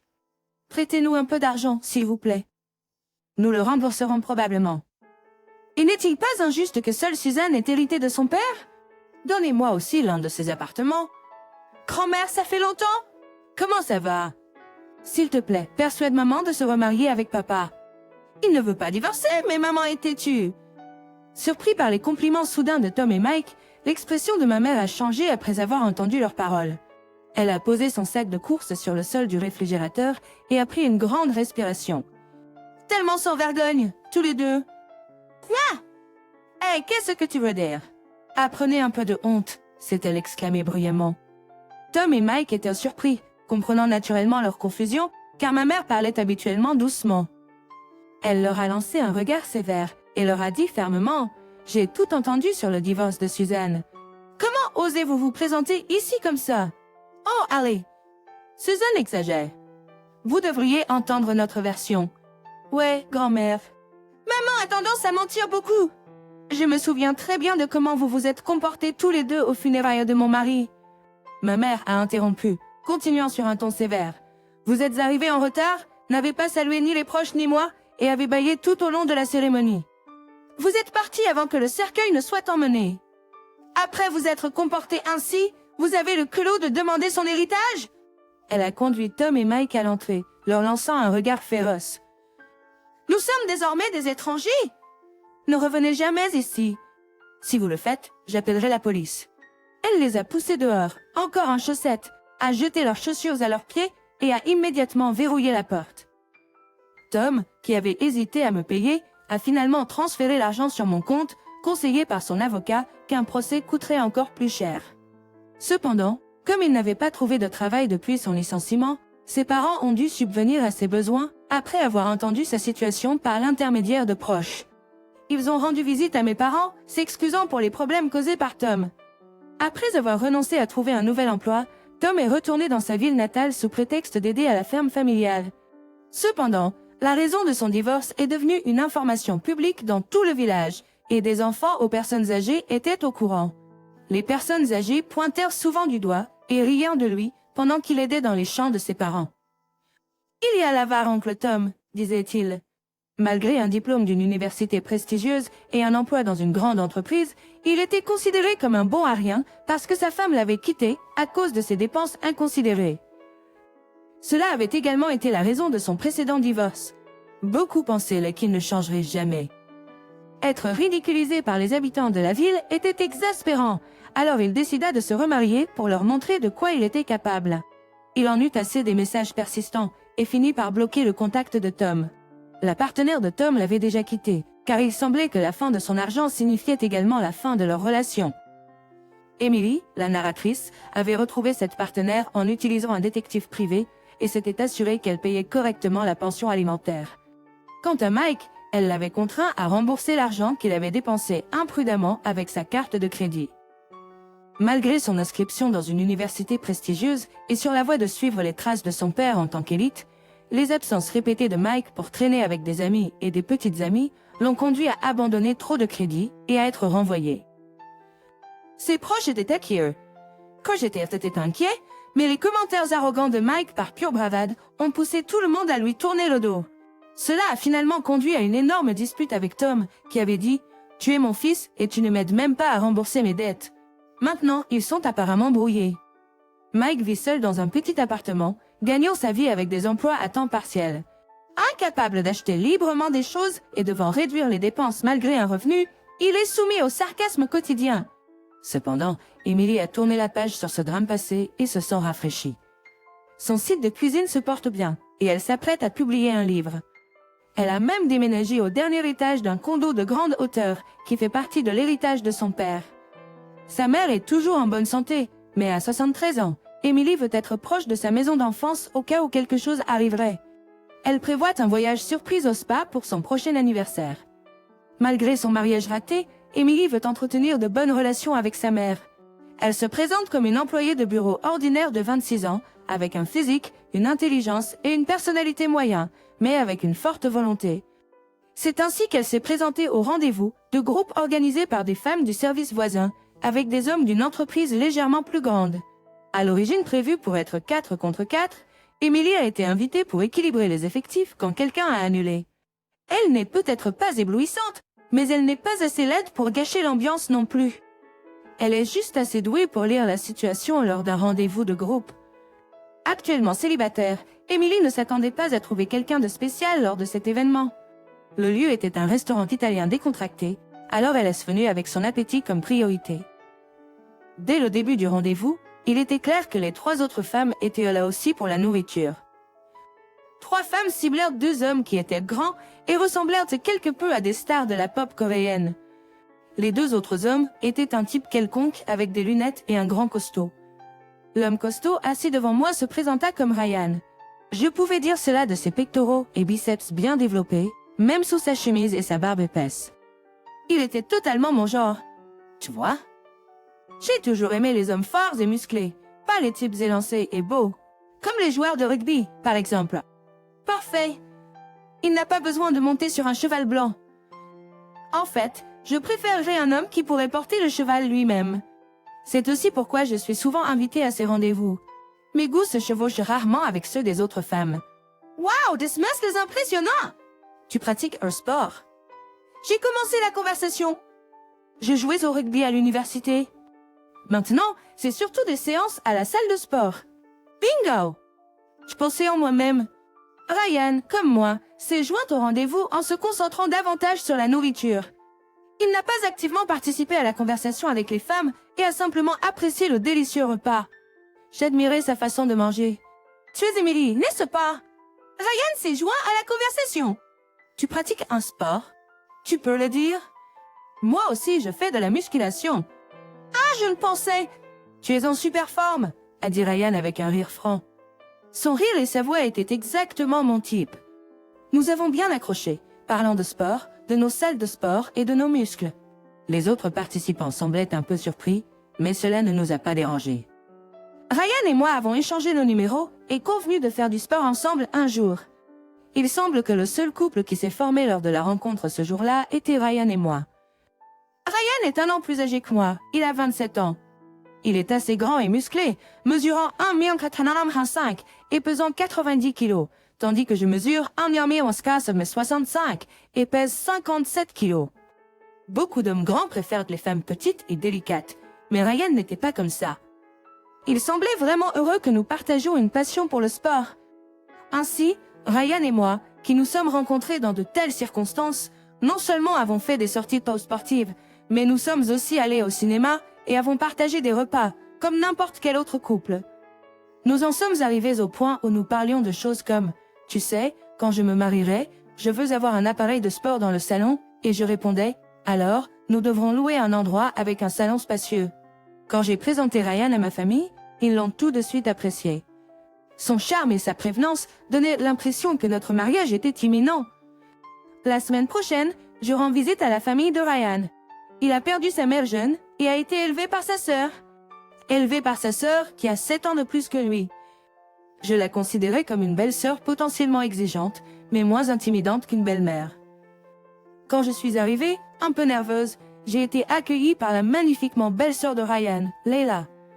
Leila, étant 7 ans plus âgée que moi, devrait être dans la trentaine, mais elle est tellement magnifiquement belle que même moi, une femme, ne peut m'empêcher d'être fascinée par elle. Elle a une version plus douce et plus raffinée du visage de Ryan, à peu près de la même taille que moi, mais si mince que je me demande si elle a des muscles du tout, et ses cheveux noirs jusqu'à la taille sont magnifiques. Le père de Ryan est un homme robuste avec des sourcils épais, tout comme Ryan. Leila nous a régalés avec des sushis faits maison, mais c'est là qu'un problème est survenu. Je suis allergique aux fruits de mer. Désolée, Leila. Je suis allergique aux crabes et aux crevettes. Je n'aurai pas de réaction sévère à moins d'en manger beaucoup, mais je ne peux certainement pas manger la généreuse quantité de crevettes et de crabes sur les sushis. Ryan, je ne te l'ai pas dit, ma sœur. Ryan connaissait mon allergie, car nous avions eu plusieurs dîners ensemble. Non, je ne l'ai pas entendu. Désolée, Emily. Ce n'est pas grave. Ryan, peux-tu prendre ces crabes et ces crevettes? Quand j'ai dit ça, Ryan a répondu avec un enthousiaste « Oh ». avec plaisir et a pris les crabes et les crevettes de mon assiette avec des baguettes, les transférant dans la sienne. À ce moment-là, j'ai senti le regard de Leila s'intensifier, mais je n'y ai pas trop prêté attention. Dorénavant, je serai plus prudente. Mais si tu épouses Emily, Ryan, tu ne pourras plus manger de crabes ou de crevettes. Quand Leila a dit ça, j'ai réalisé que je n'utiliserai probablement pas volontairement des ingrédients auxquels je suis allergique. Se sentant un peu coupable, Leila a ajouté comme pour enfoncer le clou. Quel dommage, tu les aimes tellement. Hey, me reprochait-elle quelque chose? J'ai été pris au dépourvu, mais alors Ryan a dit « C'est bon, tout va bien. Je peux manger du crabe et des crevettes quand on sort. D'ailleurs, je peux venir ici pour les manger ?» Sa réponse joyeuse a été un soulagement. Pendant que je m'excusais, Leila n'arrêtait pas de dire des choses comme « Ryan adore le crabe et les crevettes depuis qu'il est enfant, et tant que je suis là pour les faire, j'en ferai beaucoup pour toi », ce qui m'a fait réaliser que je n'étais pas exactement la bienvenue. De plus, alors que nous partions et que Ryan se dirigeait vers la porte d'entrée, Leila a suivi en disant « Même après votre mariage, vous serez toujours les bienvenus ici, vraiment. » Peut-être qu'elle pensait que je l'emmenais loin de chez elle. « Ryan, je ne pense pas que ta sœur ait une très haute opinion de moi. Je ne savais pas que tu aimais autant le crabe et les crevettes. » Alors que je disais cela avec découragement, Ryan m'a réconforté. « Eh bien, oui, j'aime le crabe et les crevettes, mais tu n'as pas besoin de trop t'inquiéter pour ma sœur. Elle est un peu surprotectrice, tu sais. Elle dit que cuisiner pour moi est sa vie. Depuis que notre mère est décédée, je me demandais si c'était juste un léger cas de surprotection. Après tout, elle avait été comme une mère pour lui depuis qu'ils ont perdu leur mère, alors peut-être qu'elle était une version surpuissante d'une belle-mère. Mais Leila a ce petit ami vraiment séduisant. Il est au-delà du beau d'une star de cinéma, le genre qui fait battre le cœur de presque n'importe quelle femme. Ce n'est pas que je le trouve si génial que ça. Son petit ami, Hendrik, a 33 ans et dirige une boîte de nuit. À l'époque où Leila travaillait, elle a été traînée dans sa boîte de nuit par une collègue. Hendrik est tombé amoureux de Leila, puis a décidé de se lancer à son compte et de devenir chef d'entreprise. Ryan a dit, Hendrik est complètement épris de Leila. Même papa, qui était initialement contre, semble avoir changé d'avis, disant que c'est bien car il n'est pas seulement un employé, mais un chef d'entreprise. Nous faisons même de l'exercice ensemble. Il dit qu'il veut prendre un peu de muscle. Leila, Hendrik, Ryan et moi avons déjà dîné ensemble. Une fois, alors que j'allais mettre du citron et de la sauce sur les crevettes frites de Ryan, Leila a dit sèchement « Hé, Ryan mange ses aliments frits avec de la sauce soja. » Ryan, essayant de calmer les choses, a dit « Oh, ce n'est pas grave !» Emily a suggéré d'essayer du citron et de la sauce, et c'était délicieux.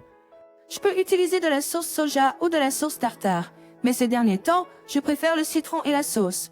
Malgré ses efforts, Leila semblait mécontente. Des scènes comme celle-ci se sont produites plus d'une fois. Leila faisait la moue chaque fois que des sujets comme le fait que Ryan apprécie les drames étrangers influencés par moi ou son changement de goût vestimentaire étaient abordés. Puis il y a eu quelques événements légèrement étranges. Chaque fois que nous prenions un repas chez Ryan, je finissais souvent par avoir des plaques d'urticaire allergiques. Bien sûr, depuis cet incident, je n'ai jamais vu visiblement de crabe ou de crevettes dans les plats. Cependant, si les plats contenaient des extraits de crabe ou de crevettes écrasés ou mélangés, je ne m'en rendrais pas compte. Pensant que cela ne pouvait pas être une coïncidence, j'ai proposé d'aider à la cuisine, étant donné que je ne suis pas seulement un invité, mais Leila a obstinément refusé. Ensuite, Emily, tu peux aider pour la vaisselle, a-t-elle dit, mais elle était si proche que je ne pouvais rien vérifier. Alors, comme ça, j'ai mentionné, j'ai eu de l'urticaire encore une fois après avoir dîné ici l'autre jour, à quoi elle a répondu, c'est étrange.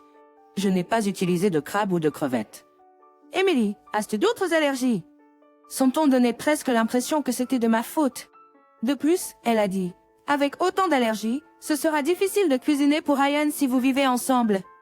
Je suis inquiète pour lui, se concentrant entièrement sur les besoins de Ryan, pas les miens.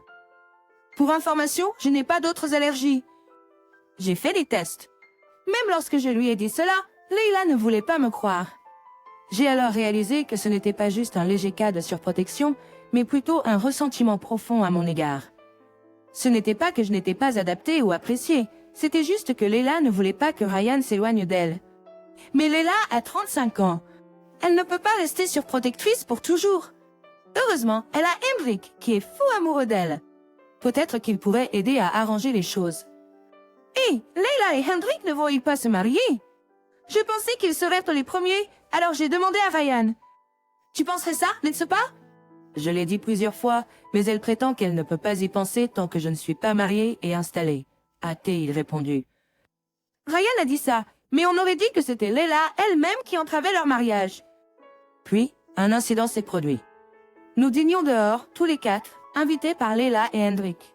Quand Ryan s'est levé pour aller aux toilettes, Leila l'a suivi peu de temps après en disant « Je reviens tout de suite ». Peu de temps après, elle est revenue, presque portée par Ryan. « Désolée, je me sens un peu mal », a-t-elle dit, tenant un mouchoir sur sa bouche et semblant souffrante. Hendrik s'est levé et a proposé « Ça va? Je vais te ramener à la maison. » Mais Leila a refusé, disant « Non, c'est bon. Nous avons commandé un menu fixe, alors vous deux allez en profiter. » Ryan va me ramener à la maison et est parti avec Ryan. Laissé derrière, Hendrik et moi nous sommes sentis un peu gênés, mais le repas français nous attendait. J'ai décidé de privilégier mon appétit et de profiter du repas. Hendrik m'a simplement regardé et a dit « Emily, tu es différente. Tu es très fraîche et attirante. » Avec ce genre de flatterie, on s'y attend. Il est vraiment doué pour complimenter les femmes. J'étais impressionnée. Mais ce n'était pas tout. À ma grande surprise, Hendrik a légèrement pris ma main et a murmuré à mon oreille « et si on s'amusait ensemble ?» J'ai été prise au dépourvu. Non, non, non. Qu'est-ce qu'il pense, surtout après que sa petite amie qui est malade soit rentrée chez elle? N'est-il pas totalement attiré par sa sœur, Leila? Je pensais à moi-même. Et alors s'il est super beau? Pense-t-il que quelqu'un tomberait sous le charme en le regardant et en se laissant tenir la main de cette manière? Toutes ces pensées ont traversé mon esprit à la vitesse de l'éclair. Allez, même pour plaisanter, arrête. Leila se fâcherait si elle savait, n'est-ce pas? J'ai essayé de balayer cela, mais la réponse d'Hendrik était inattendue.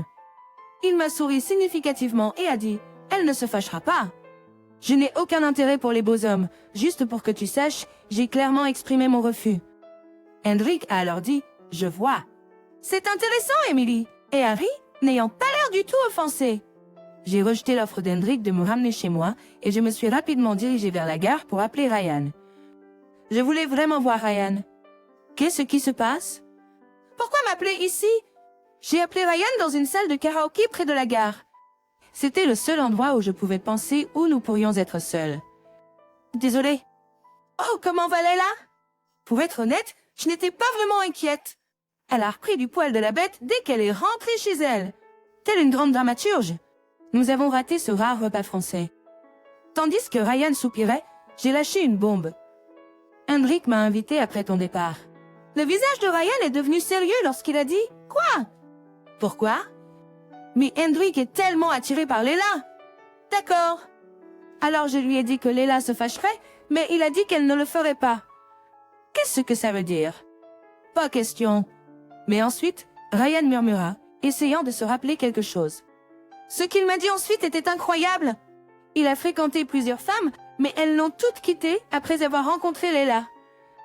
Elles ont toutes dit avoir trouvé quelqu'un d'autre. J'ai vu ses ex-petites amies marcher bras dessus bras dessous avec un homme qui ressemble beaucoup à Hendrik. Je pensais que c'était juste quelqu'un qui lui ressemblait. J'étais horrifiée. Est-ce que Leila demandait à Hendrik de rompre les relations de Ryan en séduisant ses petites amies? Ce n'était pas une affaire à plaisanter. Je ne l'ai jamais mentionné à Ryan, mais je lui ai clairement dit maintenant. Après avoir mangé la cuisine de Leila, j'avais souvent des boutons. Malgré le fait de ne pas être allergique à autre chose qu'aux fruits de mer, je ne comprenais pas pourquoi. Je comprends que Leila ne veuille pas te laisser partir, Ryan, mais ce n'est pas bon pour nous tous. Oui, tu as raison. Désolée, Emily, de t'avoir entraînée dans cet étreint. Je n'arrive pas à croire que Leila irait jusque-là.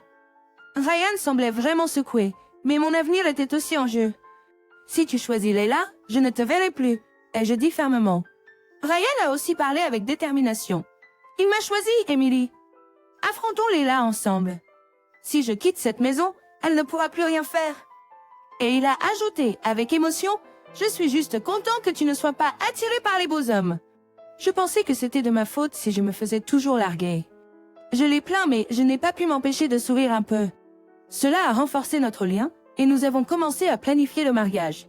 Après ce jour-là, j'ai arrêté de rendre visite à la maison de Ryan. Je progressais bien dans les préparatifs du mariage, mais je n'étais pas non plus sans nervosité.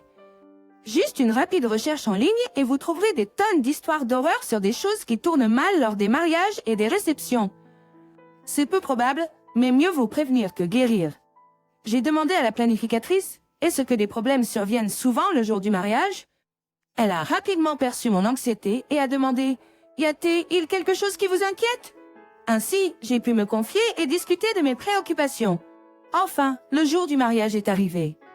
Espérant que tout se passe bien, je suis entrée dans la salle de préparation pour être confrontée à une vue choquante. La sœur de Ryan était là, déchirant une robe de mariée en lambeaux avec un grand couteau. Des accessoires piétinés gisaient éparpillés à ses pieds.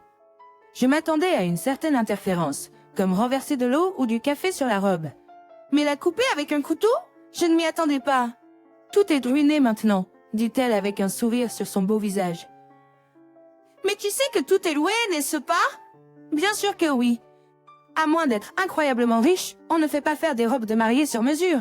Son beau sourire se tordit légèrement. Quoi? Mais on ne peut pas avoir de mariage sans robe. Eh bien, je m'attendais à quelque chose comme ça et j'avais réservé 2 robes. Je préférais l'autre robe, mais on ne peut rien y faire. J'ai dit aussi calmement que possible. Puis Ryan a frappé et est entré dans la salle de préparation. Il a immédiatement compris la situation et a balbutié. « Sœur, qu'as-tu fait ?» La planificatrice avec nous a dit « Ces robes et accessoires appartiennent à notre lieu. Devrais-je signaler cela comme des dommages matériels? Je paierai pour tout. Je ne veux pas faire de criminel un membre de ma famille le jour de mon mariage, » a dit Ryan. En entendant le mot criminel sortir de la bouche de Ryan, sa sœur semblait enfin saisir la situation, criant « Criminel? Je suis simplement opposée à ce mariage, Leila. Malheureusement, nous sommes déjà légalement mariés. Même si nous annulons la cérémonie d'aujourd'hui, nous serons toujours mari et femme. » En entendant cela, sa sœur s'est figée, puis s'est effondrée en murmurant « Non, je ne savais pas. Cela ne peut pas être. » Ryan a alors ajouté « S'il te plaît, sœur, ne me fais pas te détester encore plus que je ne le fais déjà. » À ces paroles, elle s'est effondrée, pleurant bruyamment comme un enfant. Ryan. Pendant que sa sœur continuait de pleurer, Ryan l'a escortée hors de la pièce, et je me suis dépêchée de terminer mon maquillage et de mettre la robe de rechange. À ce moment-là, ma famille et le père de Ryan étaient arrivés sur les lieux. Hendrik est également apparu, disant « Ah, elle l'a vraiment fait !» Je me demandais pourquoi il ne l'avait pas arrêté s'il l'avait vu venir, mais en y réfléchissant, il faisait partie du plan. Donc, bien sûr, il ne l'aurait pas fait. Eh bien, de toute façon, personne n'aurait pu l'arrêter. Après avoir remis Leila, qui continuait de pleurer, à Hendrik, Ryan et moi, avons expliqué la situation à nos parents. Tout le monde était un peu paniqué, mais comme nous étions calmes, nous avons tous convenu, passons simplement par le mariage et la réception d'aujourd'hui. Tout au long du mariage, sa sœur a continué de pleurer, et pendant la réception, elle a gardé un mouchoir sur les yeux. Pour ceux qui n'étaient pas au courant de la situation, il semblait qu'elle était simplement triste que son frère se marie. Après que le mariage et la réception se soient déroulés là et s'est déroulé sans accroc, Ryan et moi sommes restés une nuit à l'hôtel à New York. Puis nous sommes partis pour notre lune de miel, un voyage d'1 semaine en Italie. En prévoyant de nous en mettre plein la vue. Pour Leila, les paroles de Ryan. « S'il te plaît, ne me fais pas te détester plus que ça », ont dû être la plus grande punition de toutes. 3 mois plus tard, Hendrik est apparu dans notre nouvelle maison, tenant un grand bouquet de fleurs. Ryan n'était pas rentré chez lui depuis son déménagement. Il ne l'avait pas revu depuis. Elle l'avait appelé de temps en temps, mais il l'avait froidement rejeté. Pourtant, Ryan semblait préoccupé et demanda à Hendrik des nouvelles de sa belle-sœur, à quoi il reçut une réponse inattendue. « Ouais, j'ai pensé à rompre. »« Quoi ?» Hendrik était tellement amoureux qu'il avait fait une telle chose à sa demande. Comme j'étais surprise, il dit « Elle est devenue comme une coquille vide depuis. Elle n'est plus la fille pour laquelle j'ai craqué. » J'aimais sa passion et son dévouement pour Ryan. C'était une raison quelque peu compréhensible, mais déroutante. Mais je voulais qu'Hendrik reste à ses côtés. Si ce n'était pas le cas, qui sait quand elle pourrait nous causer à nouveau des ennuis. Alors, pourquoi ne pas vous marier et avoir des enfants? Si un garçon qui ressemble à Ryan naît, elle pourrait probablement devenir obsédée et tout donner à nouveau. J'admets, je peux être une femme assez méchante, totalement calculatrice. Mais je veux absolument protéger ma vie actuelle. Parce que là, je suis enceinte, et si l'enfant qui naît ressemble à Ryan, je ne pourrai pas me débarrasser de cette anxiété. Hendrik, étonnamment optimiste, répondit à ma suggestion impulsive. Oh, je n'avais pas pensé à ça. Je n'avais jamais envisagé le mariage auparavant, mais j'y réfléchirai. Merci. Et juste comme ça, un mois plus tard, ils se sont mariés. Son enthousiasme et sa détermination étaient extraordinaires. Le garçon qui est venu vers Ryan et moi me ressemblait. Peut-être que Leila ne lui prêtera aucune attention, pensais-je. Je n'ai jamais beaucoup aimé les enfants, mais mon propre enfant est exceptionnellement mignon. Maintenant, je comprends un peu pourquoi sa sœur était si obsédée par Ryan. Emily, ne deviens pas comme ma sœur, dit Ryan avec une expression légèrement triste et complexe. Quant à sa sœur et son mari, ils sont rapidement tombés enceints et ont eu un bébé comme prévu. Le bébé, né d'un couple étonnamment beau, Hendrik et Leila, n'était pas un garçon ressemblant à Ryan, mais une précieuse petite fille. Inopinément, c'est Hendrik qui est tombé complètement amoureux de sa fille. Il nous envoie des photos d'elle, de plus en plus mignonnes jour après jour, sans que nous le demandions. Leur petit ange, qui vient de fêter son premier anniversaire, devient de plus en plus adorable. En revanche, notre espiègle fils de 2 ans est comme un petit monstre, mais c'est ce qui le rend si attachant. Hendrik dit souvent des choses comme « Je ne la laisserai jamais se marier ». Si elle a un petit ami, je ferai tout ce qu'il faut pour l'éloigner. En un sens, ils forment un couple taillé dans le même tissu. Il semble donc qu'ils se disputent constamment au sujet de leur fille, mais franchement, cela ne me regarde pas. Je me demande pourquoi toutes les photos qu'il envoie ne montrent que sa fille, et pas un portrait de famille. Mais encore une fois, cela ne me concerne pas. Parce que dans 2 mois, je dois accoucher de jumeaux. Et avec un petit monstre espiègle qui prend déjà tellement de mon temps, je ne peux pas me permettre de m'inquiéter pour d'autres familles. Nous avons loué un salon spacieux et installé une machine d'entraînement, mais maintenant Ryan est le seul à l'utiliser. Je prévois de l'utiliser pour me débarrasser de mon poids post-grossesse, mais je le trouve souvent couvert de linge. Courir après des enfants demande de la force et de l'endurance. Je suis contente d'avoir fait de l'exercice. Si nous avons plus d'enfants, cela pourrait être dangereux. Nous devrions ranger la machine et aller à la salle de sport ensemble. Mais même sans la machine, nous pouvons toujours faire de l'exercice, a dit Ryan, en faisant des squats tout en portant notre fils sur son dos. J'aime que Ryan dise des choses comme ça. Je suis assez sûre de ne pas devenir comme sa sœur. Je veux que nos enfants vivent le bonheur de vivre avec un partenaire merveilleux, tout comme moi. Je m'appelle Catherine Smith. J'ai épousé à nouveau lorsque le fils de mon mari avait 16 ans. Oui, mon mari était un homme divorcé, avec un enfant. Comme je suis incapable d'avoir des enfants, j'étais heureuse d'avoir un fils, et depuis 12 ans, je l'ai élevé désespérément comme mon propre enfant. Ce fils, Austin, a dit qu'il allait se marier et a ramené sa petite amie à la maison. Je pense épouser cette personne, a-t-il dit. Elle avait un air innocent, et j'ai pensé qu'elle ferait une bonne épouse pour Austin. J'ai été émue aux larmes de joie. Cependant, mon fils a ensuite dit « Je vais vivre avec la famille de ma fiancée ». Étant enfant unique, j'avais supposé qu'il vivrait avec nous après s'être marié. Donc, ce fut un choc. Vivre ensemble? Pourquoi pas? J'ai demandé. Il n'y a pas de problème pour moi de vivre avec la famille de ma fiancée, n'est-ce pas? C'était certainement vrai. Nous avons une maison, mais c'est juste une maison ordinaire, produite en masse. Il n'y a rien de spécial à hériter. Mais tu es enfant unique? Elle est enfant unique aussi.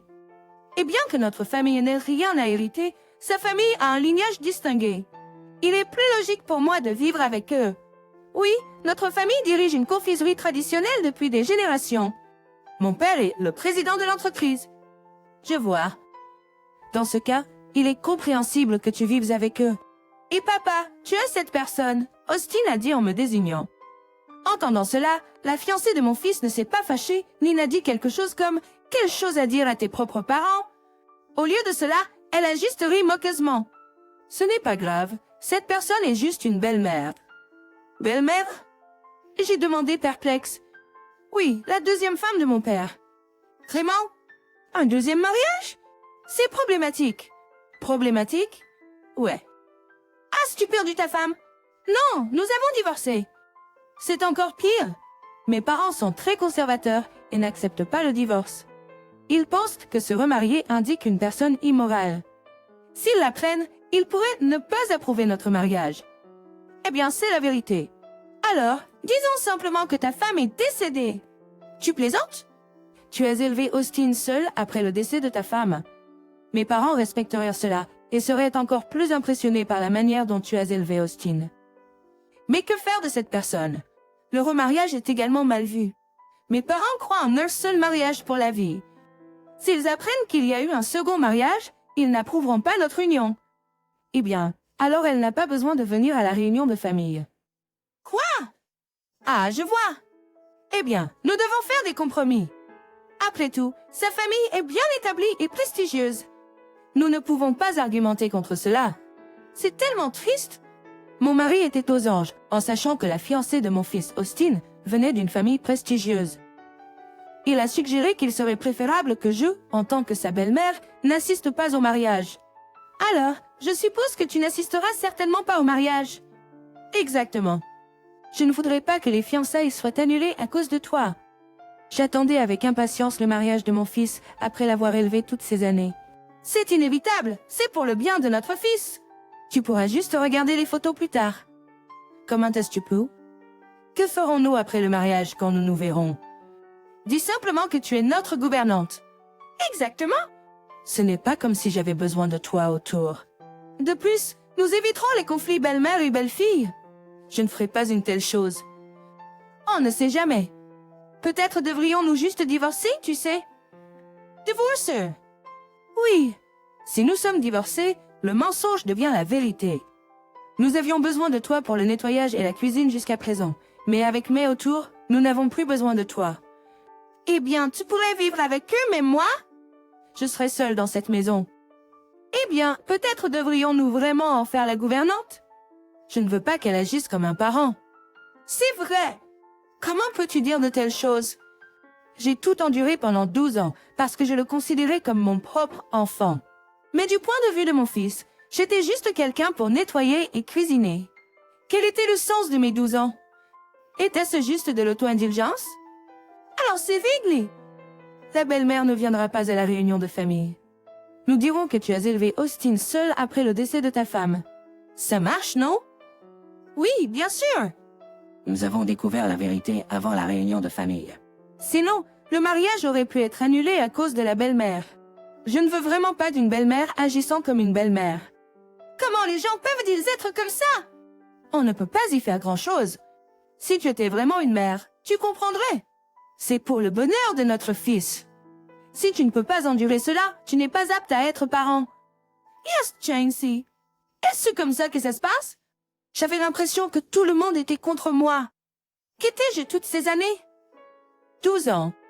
Assez avec les 12 ans. 12 ans. D'accord, d'accord. Merci pour les 12 années de service.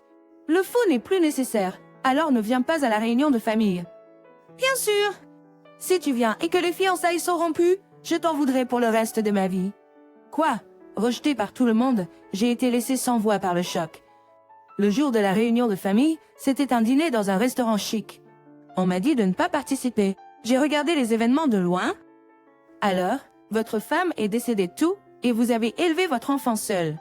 Ça a dû être dur. Comme prévu, mon mari jouait le rôle d'un veuf affligé, dont la femme était décédée avant lui. Oui, eh bien, il y a eu diverses choses, mais il a réussi à grandir d'une manière ou d'une autre. Yes, Chelsea! Alors que la conversation sur mon mari en tant qu'homme travailleur se poursuivait, une femme voyante, ressemblant à une propriétaire de bar, s'approcha de la table. Austin, ça fait longtemps! Tu as tellement grandi et tu es respectable. Elle avait l'air assez voyante.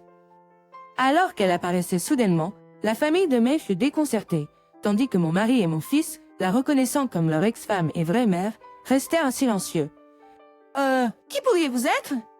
Je suis la vraie mère de cet enfant. Appelez-moi Christy. Avec cela, Christy prit place et appela un serveur. Hé, ajoutez une autre place ici. Le serveur apporta la nourriture. La nourriture ici est vraiment bonne. Bon choix de restaurant. Comme figé. De quoi s'agit-elle? J'ai entendu dire qu'aujourd'hui était la réunion familiale de mon fils. Puisqu'une belle-mère ne ferait pas l'affaire, moi, sa vraie mère, suis venue. Belle-mère? Que voulez-vous dire? Mon mari et Austin ont reculé, incapables de parler. Christy a pris le relais de la conversation. Non, il doit y avoir une erreur. Vous êtes à la mauvaise table. C'est extrêmement impoli. Veuillez partir immédiatement. Pourquoi essayez-vous de jouer les importants? Je ne vous laisserai pas oublier votre ex-femme. Je ne vous connais pas. Je suis son ex-femme et la mère de cet enfant. Je voulais l'emmener avec moi, mais ses parents étaient si insistants. Ils ont dit de laisser l'enfant, alors je l'ai laissé pleurer. C'était dur. Oh, mais le divorce n'était pas à cause d'un problème de belle-mère, au fait. On nous a dit que sa mère était décédée. Oui, ma femme est décédée. C'est vrai, c'est une parfaite inconnue. Je ne vous connais pas. Veuillez partir. Aujourd'hui est un jour important. Lève-toi et pars, vieille dame. Hey, Austin, il l'a appelée vieille dame? Désolé, je suis choqué qu'il soit si impoli. Es-tu vraiment sa mère? Bien sûr! Ensuite, à propos de son décès?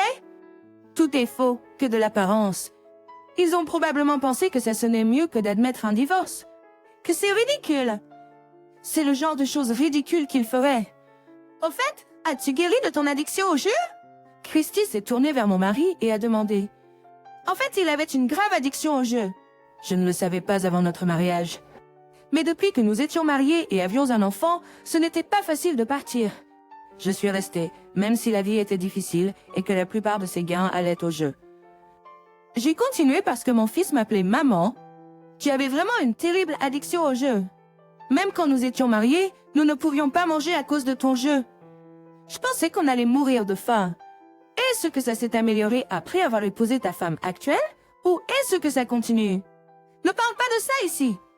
Quand d'autres devrais-je demander? Ce n'est pas comme si on se voyait souvent. Si c'était le cas, j'attendrais une autre fois, mais ce n'est pas le cas. Christy a continué, s'adressant aux parents étonnés de May.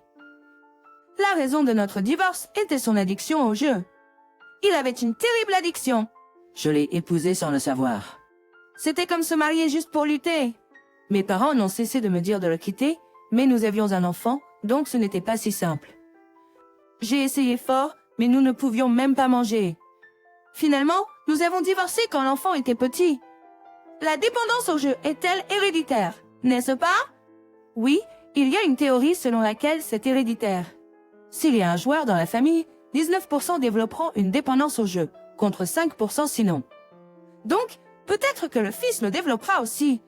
Ouais, j'ai aussi entendu ça. Cela empire avec les problèmes de dette. Dites! Oui, ils jouent même s'ils doivent emprunter de l'argent. Ce serait problématique. Alors, avez-vous des dettes? Oh, mais votre femme actuelle a travaillé dur pour vous, donc peut-être pas. Et arrêtez? Aujourd'hui, c'est la réunion de famille, vous savez. Et alors? Notre mariage ne durera pas s'il est basé sur un mensonge, tout comme notre mariage actuel. Alors, as-tu arrêté? Je vois. Peut-être même que tu as épousé ta deuxième femme sans lui dire la vérité. C'est presque comme de la fraude. Tu es vraiment le pire. Arrêtez. As-tu parlé à cet enfant de la dépendance au jeu de son père? Tu devrais, sinon ta femme souffrira quand tu commenceras à jouer. Dis ça. Ne me dis pas que tu penses que, parce que sa famille est assez riche, ils paieront tes dettes de jeu. Je suis inquiète car ton père penserait quelque chose d'aussi horrible. Je ne pense rien de tel. Eh bien, tant mieux si tu n'y penses pas. La nourriture ici est vraiment délicieuse. Tout le monde devrait manger et apprécier. Au fait, qu'est-il arrivé à tes parents? Ils sont décédés il y a 13 ans. Ah, je vois. Donc tu t'es remarié il y a 12 ans. Typique, trouver quelqu'un pour s'occuper de toi. Tu ne peux pas gérer la maison tout seul. Sans une femme, ce serait le chaos total. Eh bien, les hommes aussi ne sont généralement pas doués pour ranger. Pourquoi es-tu même venu? Je ne t'ai pas invité. Peut-être que c'était le comportement flagrant de Christy, mais mon mari a finalement répliqué. Ensuite, sans aucune honte, Christy a mentionné mon nom. Ta deuxième femme, Catherine, me l'a dit. Quoi? Catherine l'a fait? Oui. Pourquoi toi et Catherine? Catherine m'a retrouvée il y a 12 ans. Elle a dit qu'aucun parent n'abandonnerait son enfant. J'étais tellement heureuse à l'époque. Tu n'as jamais envoyé une seule photo, mais Catherine m'a contactée. Elle m'a envoyé des photos d'Austin grandissant et m'a tout raconté à son sujet. Puis elle a dit qu'une belle-mère ne conviendrait pas à cette réunion de famille. Elle était inquiète qu'Austin se sente mal à l'aise, alors elle m'a demandé de venir. Mais l'atmosphère est tellement tendue ici. On dirait un tas de menteurs réunis. As-tu l'intention de te remettre avec le père d'Austin? Pas question. Austin a une merveilleuse mère. Et moi aussi je me suis remariée. Je ne renonce pas à mon bonheur actuel. L'épouser signifierait juste souffrir de son jeu compulsif. J'en ai même discuté aujourd'hui avec mon mari. Quel genre de super mère est-elle? Elle n'est qu'une belle-mère. Vous la sous-estimez et vous allez le regretter. Rappelez-vous, elle a payé la rénovation totale de cette vieille maison il y a 10 ans. Vous vous êtes déjà demandé d'où venait l'argent? Je ne sais pas combien vous gagnez, mais si elle part, c'est vous qui allez être en difficulté. Mais cela m'est égal de toute façon. Il est hors de question que je sois en difficulté. Elle ne travaille même pas. C'est moi qui paye tout. Si c'est ce que vous pensez, alors soit. Parfois, on ne réalise pas ce qu'on a avant de le perdre. On ne réalise pas ce qu'on a perdu avant de le perdre. Vous ne réalisez probablement pas tout ce qu'elle a fait pour vous, essayant désespérément de soigner votre addiction au jeu. Et Austin, on ne sait jamais quand cela peut arriver. Mon pote, tu ferais mieux d'être préparé. Juste parce qu'il ne l'a pas encore fait, ne signifie pas qu'il ne le fera jamais. Occupe-toi de tes affaires. Je suis différent de mon père. Je ne développerai rien. Je me demande même pourquoi elle t'a épousé. Elle est excellente en cuisine, parfaite pour tenir une maison, un véritable modèle de femme et de mère. Avec une si bonne mère autour, pourquoi es-tu resté silencieux sur le fait d'être remarié? Mensonge comme quoi ta femme était morte. Ta fille a dit que c'était mieux comme ça. Quoi? Tu as suivi juste parce qu'elle l'a dit? Quoi? Tu as suivi juste parce qu'elle l'a dit? Est-ce que toi et maman disiez ça en regardant la télé? Le divorce est mauvais. Le remariage est promiscuité. Je ne me souviens pas d'avoir dit ça. C'était en regardant un drame. Oh, c'était à propos du personnage principal dans le drame? Oui, parce que nous sommes tous les deux remariés. Pas possible! Tu es l'enfant de mon précédent mariage avec mon ex-mari. Vraiment? Mais traiter quelqu'un qui t'a élevé pendant 12 ans comme un embarras, je ne peux pas laisser ma fille épouser quelqu'un comme ça. Tu as raison. Catherine est la meilleure. Elle se soucie même de quelqu'un comme moi. Et pourtant, ils l'appellent une fausse mère. Il n'est pas bon. Elle est vraiment merveilleuse. Bien sûr. Christy m'a ensuite regardée et m'a fait signe de m'approcher. Je me suis approchée de la table et mon mari et mon fils étaient choqués. Pourquoi es-tu ici? N'étais-tu pas censé être à la maison? Je me suis inquiétée et j'ai décidé de regarder en secret. Tu vois? Elle est merveilleuse. S'inquiéter pour l'enfant de quelqu'un d'autre? Avec une mère si merveilleuse? Mais je pense qu'elle va bientôt divorcer. Quoi? Pourquoi? Elle s'est inquiétée pour l'enfant pendant 12 ans, dévouée à un mari accro au jeu, et puis traitée de fausse. Bien sûr, elle va divorcer. D'accord, Catherine? Oui. Je ne suis plus nécessaire, mais je m'inquiète toujours pour eux. Ne t'en fais pas. Désormais, ils peuvent vivre par eux-mêmes.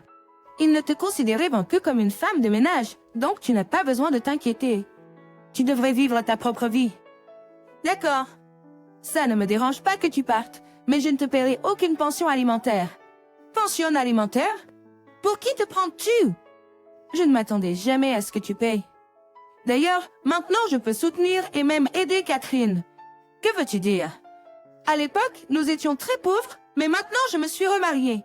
Et il est riche, le PDG d'une grande entreprise. Je ne mens pas? Quelle entreprise? ABC Corporation. Tu en as déjà entendu parler? ABC, n'est-ce pas un grand nom dans l'industrie hôtelière? Oui, mon mari en est le PDG. Je peux donc soutenir Catherine quoi qu'il arrive. Et je suis le vice-président. Être le vice-président de cette entreprise est un gros problème. Peut-être, mais ce n'est pas important. Alors, Catherine, si jamais tu as besoin de quelque chose, fais-le-moi savoir. Mais pas vous autres. Christy a dit ça à mon mari. Ne demandez même pas d'aide. Soyez indépendants. Ensuite, Christy a sorti les papiers de divorce. Il faut battre le fer tant qu'il est chaud, n'est-ce pas? Voici le formulaire de divorce. Signe-le rapidement. Je le signerai. Tu ne veux pas prolonger ça? Catherine est trop gentille. Ça va. Je prévoyais de partir aujourd'hui de toute façon. J'ai signé le formulaire de divorce. Maintenant, c'est à ton tour. Pas besoin d'y réfléchir. Après tout, tu voulais en faire une femme de ménage. Bien sûr. Je n'ai aucun sentiment persistant pour une telle femme. Mon mari a rapidement signé les papiers de divorce, peut-être par fierté. Les parents de May étaient clairement choqués de le voir signer sans hésitation. Ils ont alors annoncé « Nous devons décliner cette proposition de mariage ». Après être rentré chez moi, j'ai fait mes bagages sans que personne ne m'arrête et j'ai quitté la maison. Christy m'attendait dehors et m'a conduite vers ma nouvelle résidence. Je ne suis pas sûre que ça te plaise, mais j'ai arrangé un nouvel endroit pour toi. Tu pourras payer le loyer quand tu pourras te le permettre. Après tout, c'est notre propriété. Plus tard, mon ex-mari et mon ancien fils m'ont contacté, me reprochant avec colère la rupture de l'engagement. C'est de ta faute si l'engagement a été rompu. Si ce mariage avait eu lieu, je serais finalement devenue présidente. J'aurais pu avoir une vie facile. Tu as tout gâché. Ta story, cria Christy alors que leur voix sortait du téléphone en mode haut-parleur.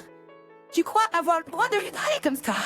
C'est elle la raison pour laquelle tu pouvais à peine t'en sortir. Pourtant, tu l'as traitée de nuisance, de fausse. Et maintenant une femme de ménage? Elle m'a demandé de la remplacer car elle s'inquiétait pour Austin. Et tu en fais une plainte? Blâmer les autres a ses limites. Eh bien, c'est quand même de sa faute si l'engagement a été rompu. Si elle ne t'avait pas appelé, tout aurait été bien. Tu veux dire que tu aurais continué à tromper les parents de May? Si tu avais vraiment voulu te marier, ça ne se serait pas terminé. C'est parce que ce n'était pas sincère que tout est tombé à l'eau. Calmez-vous, bande d'idiots. Christy raccrocha le téléphone.